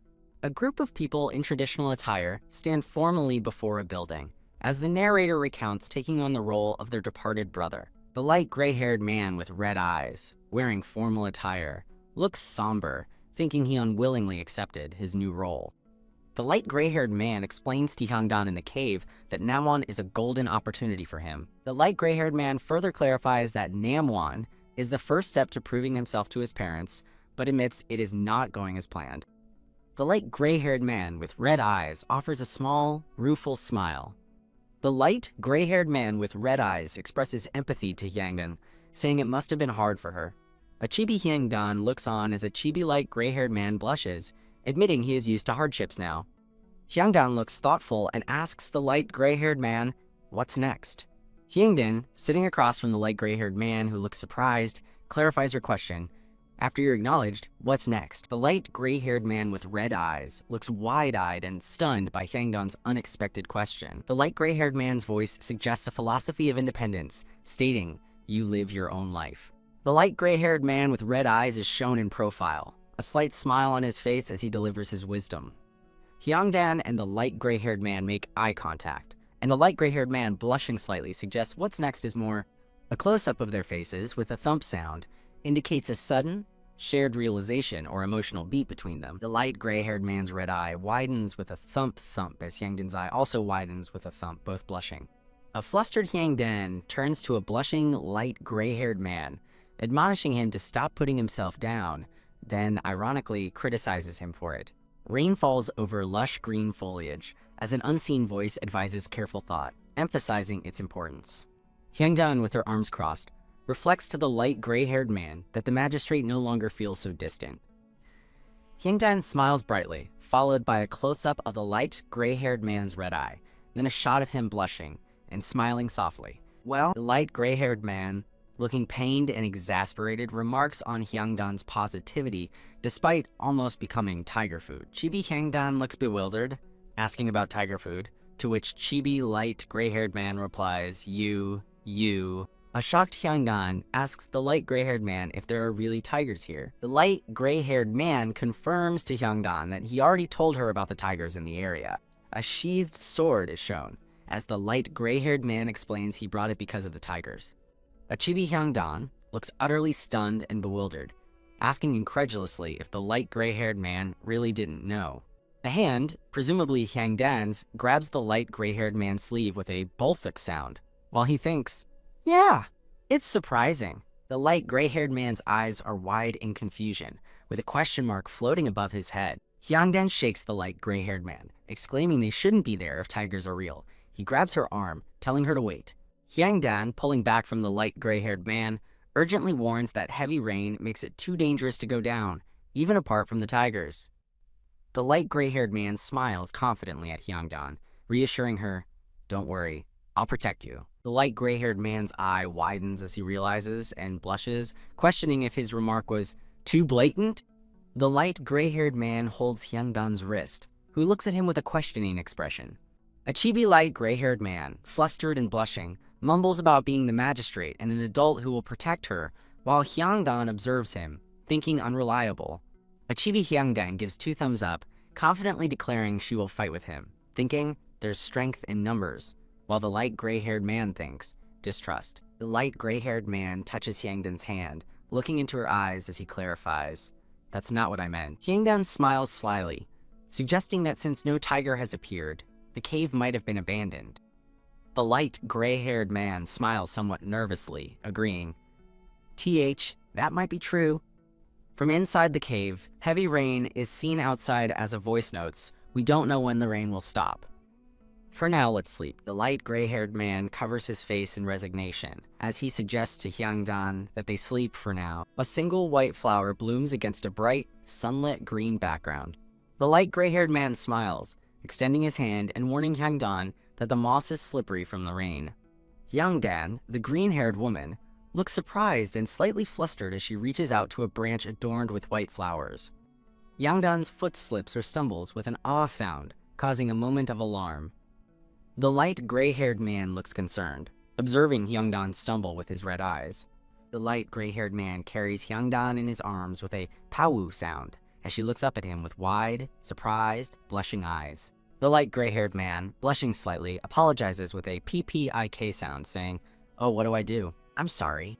The light gray-haired man, smiling widely, playfully tells Hyangdan, you should have been careful, while still holding her. The light gray-haired man holds Hyangdan close and smiles down at her, playfully remarking with a duzhong sound, really, you're such a tomboy, as Hyangdan blushes and her heart thumps with a duzhong sound. The light gray-haired man is shown sleeping peacefully, with a petal floating gently nearby. Hyangdan, the green-haired woman, looks surprised and a bit disoriented as she asks, are you awake now? The light gray-haired man yawns and stretches, asking, when did I fall asleep? Then his eyes widen, and he blushes with a ha and ak sound as a sudden realization hits him. A chibi Hyangdan sits, looking annoyed, as a chibi light gray-haired man kneels frantically with rustle rustle and ilguk sounds, apologizing profusely with censored dialogue. A chibi light gray-haired man, still flustered and blushing, asks in a small bubble, WHWH, when did you start doing that? Hyangdan, the green-haired woman, stands up with a thump sound, pulling at her skirt and smiling contentedly. With the sky clear overhead, the light gray-haired man suggests that, since the rain stopped while you were sleeping, they can go home now, to which Hyangdan responds, oh, yes. Hyangdan, the green-haired woman, smiles brightly and extends her hand, ready to depart. The light gray-haired man looks away, blushing, perhaps flustered by Hyangdan's gesture or their recent closeness.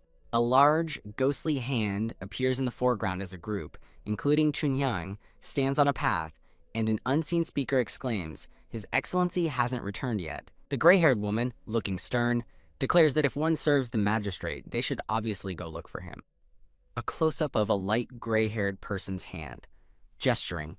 The chief constable, a man in a black hat, TSKS, with an annoyed expression. Chunyang, the blue-haired woman, distressed, asks if the chief constable can make a decision now that the person in charge is gone. A hand is shown adjusting traditional clothing with a soft suk sound. The light gray-haired man, standing next to Chunyang, agrees the chief constable could decide, but notes he is being stubborn. The chief constable looks exasperated, loudly proclaiming that moving troops is a significant undertaking. A voice argues back, questioning if a person disappearing isn't also a major issue. Chunyang passionately argues with the chief constable, accusing him of disloyalty, while murmurs arise, some agreeing and others claiming he is loyal. The chief constable dismisses Chunyang's words with a, what do you know? As a thought bubble suggests, Chunyang is right. The light gray-haired man and Hyangdan walk together through lush greenery, as he reflects that the chief constable also has a valid point. Chunyang looks absolutely thrilled, joyfully calling out sis to Hyangdan as others smile. Hyangdan is joyfully embraced by Chunyang, reassuring her she is okay, while a voice calls out to the young master. A crying man asks the light gray-haired man if he is alright, who then admonishes him not to use his title publicly, but the man insists his safe return is paramount. The chief constable looks down, appearing somber and contemplative. Hyangdan watches the interactions with a surprised expression. The chief constable, with clasped hands, expresses immense relief to the light gray-haired man, confirming he knew he would be alright, with a bulsuk sound. Hyangdan looks wide-eyed and surprised next to a happily surprised Chunyang, who holds her arm. The chief constable flinches, then grudgingly concedes that the light gray-haired man is also correct. The light gray-haired man explains to the chief constable that the king's soldiers cannot be moved recklessly by anyone other than himself. The light gray-haired man tells Hyangdan he is relieved she returned safely. The light gray-haired man gestures with his hand, asking Hyangdan if his statement is not right, with a momchit sound. The light gray-haired man stands, appearing pensive, with a soft suck sound. A close-up shows the light gray-haired man's hands clenching with a JJAM sound. Hyangdan responds with a thoughtful expression, well, I guess so. The chief constable solemnly reassures the light gray-haired man that he will ensure the culprit is caught. The older woman with gray hair and Chunyang walk with soft footstep sounds, expressing gratitude for his words. Hyangdan looks startled and flustered as the light gray-haired man addresses her by name. The older woman with gray hair embraces Hyangdan tightly, looking relieved. Hyangdan looks wide-eyed and shocked while being hugged by the older woman with gray hair. Still in the embrace, Hyangdan affirms she is okay, thanking her master for protecting her. The older woman with gray hair and Hyangdan share a heartfelt hug in a lush outdoor setting. The older woman with gray hair's hands hesitate on Hyangdan's back during their embrace. The older woman with gray hair gently holds Hyangdan's back with a soft JJAM sound. The chief constable, a man in a black hat, points his finger, looking sternly at a partially visible Hyangdan. The chief constable looks surprised as a hand in a red sleeve, belonging to the light gray-haired man, gestures, stating, "Okay, let them go home today." The light gray-haired man, wearing a black hat, smiles faintly and suggests the chief constable will remember better when you're sober. The light gray-haired man continues to prompt, asking, "Don't you think?" The chief constable, looking resigned, confirms, "That's right." A light blue ceramic pot shatters on the floor with a tang sound, indicating a sudden outburst of anger. A bandaged man in a white robe kneels at a low table, wildly gesturing and exclaiming in frustration, "You can't even get rid of one little girl!" The bandaged man points angrily, his face contorted in rage, emphasizing his furious outburst. The bandaged man bows deeply to the floor, apologizing profusely with a numjuk sound, while a brown-haired person sits behind him. An unseen speaker yells, "Shut up," as a hand trembles with a teal-teal sound on a table, while the bandaged man thinks he was sure she'd be tiger food. A man with a black hat, possibly a superior, looks absolutely furious, demanding, "How dare you say that," when she's walking around perfectly fine.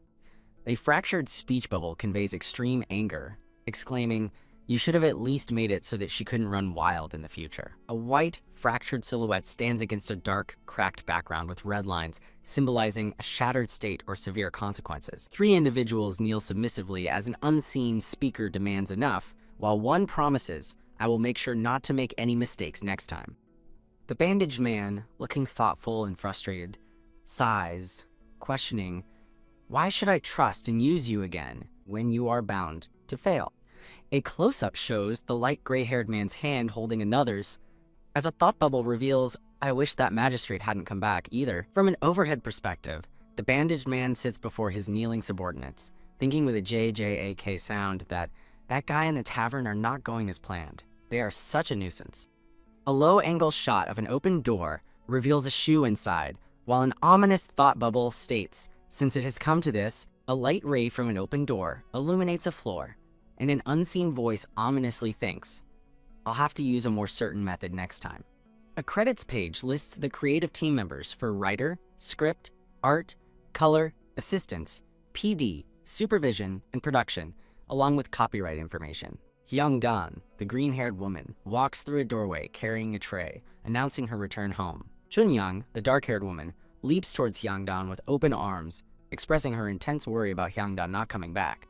Hyungdan, the green-haired woman, looks shocked as Chunyoung asks if anything happened or if she encountered any strange people. Hyungdan, the green-haired woman, looks wide-eyed and worried as a thought bubble explains that everyone is on high alert due to past events, followed by an exclamation of, "Oh no." A person tumbles to the ground, indicating a sudden fall. Chunyoung, the dark-haired woman, has landed on top of Hyungdan, the green-haired woman, and insists she isn't that late. A foot splashes into water with a splash sound next to a woven basket, as Hyangdan's eye looks startled and a bubble says, "Yeah." The light gray-haired man with red eyes and a wide hat stands with a stoic expression, holding a part of his robe, while another small figure carries a basket nearby. Hyungdan, the green-haired woman, looks startled, and Chunyoung, the dark-haired woman, covers her mouth in surprise, asking what brings him here. Chunyoung, the dark-haired woman, helps Hyungdan, the green-haired woman, stand up, and the light gray-haired man assures them nothing happened. The light gray-haired man sits on a bench, looking relieved, a soft pulsic sound indicating his settling. Chunyoung, the dark-haired woman, joyfully embraces Hyungdan, the green-haired woman, asking if there's anything else he needs, surrounded by hearts. The light gray-haired man confirms he has another reason for his visit, causing Chunyoung to gasp and excitedly ask if he has business with Hyungdan. The light gray-haired man's hand rests on Hyungdan, the green-haired woman's, shoulder as he affirms she is the only one he can ask, leaving Hyungdan looking surprised. The light gray-haired man sits beside Hyungdan, the green-haired woman, who smiles slightly and asks what he wants, a soft pulsuk sound accompanying his settling. A close-up shows 2 pairs of feet, one wearing black shoes and the other white, dangling. A traditional building stands beside a bridge over water, bathed in sunlight. A man and woman stand on a bridge, and the man thinks it might be dangerous at night without safety measures. Birds soar around a man and woman on a bridge. As the man explains, he considered installing a railing but faced strong opposition. Hyungdan, the green-haired woman, looks at the light gray-haired man, questioning, "So?" With a curious expression. The light gray-haired man, blushing slightly, explains he needs to understand the opposition to the railing and asks if Hyungdan would accompany him to investigate. A thought bubble above the light gray-haired man notes the unusual nature of opposing safety measures. The light gray-haired man and Hyungdan, the green-haired woman, sit side by side on a bench, looking at each other.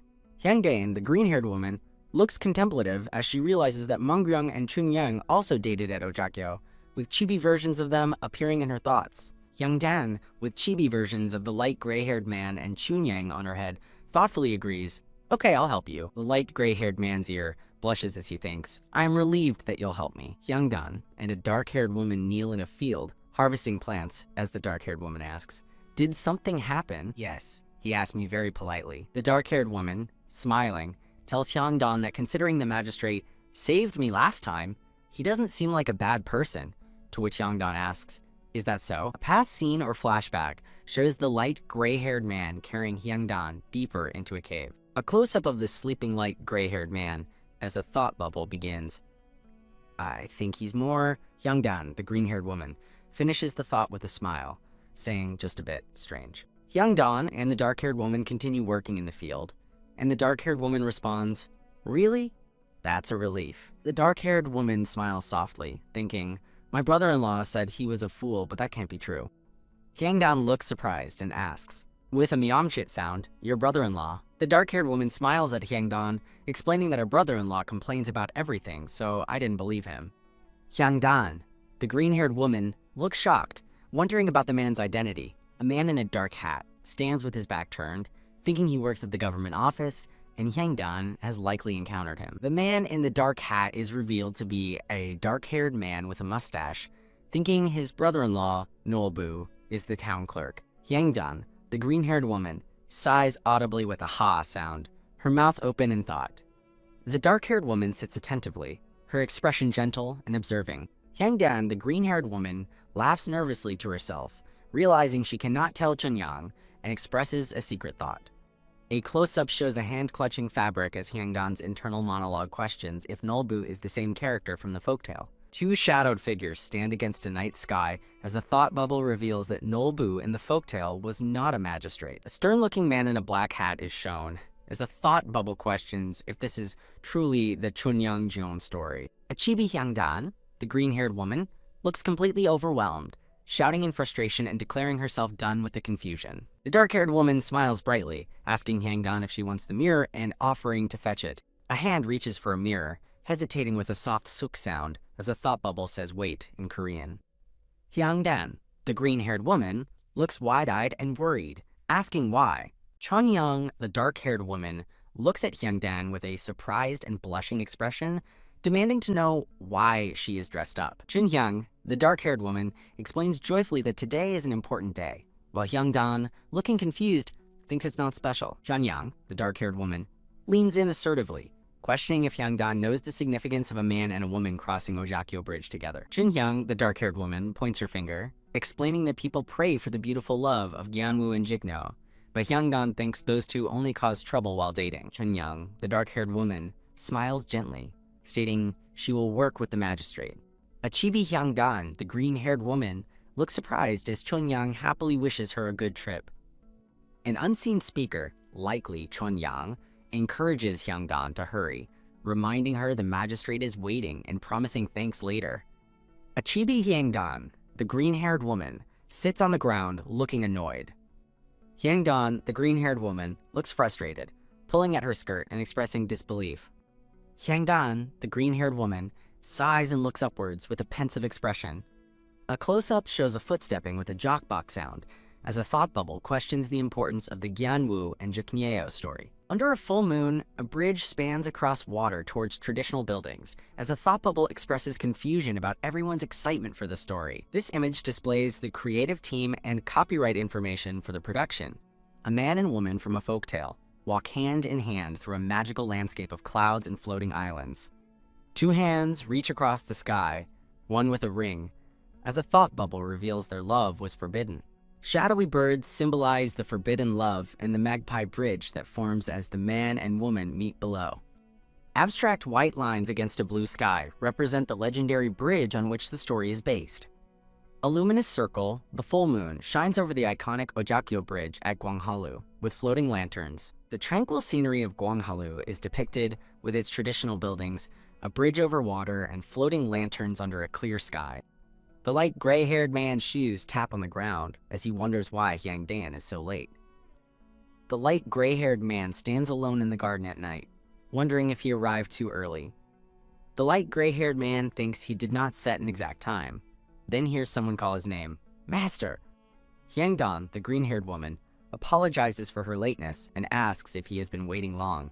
The light, gray-haired man blushes intensely, looking flustered, as an unseen voice asks if he is all right. The light gray-haired man, still blushing slightly, stutters a greeting to Hyangdan, who looks at him quizzically.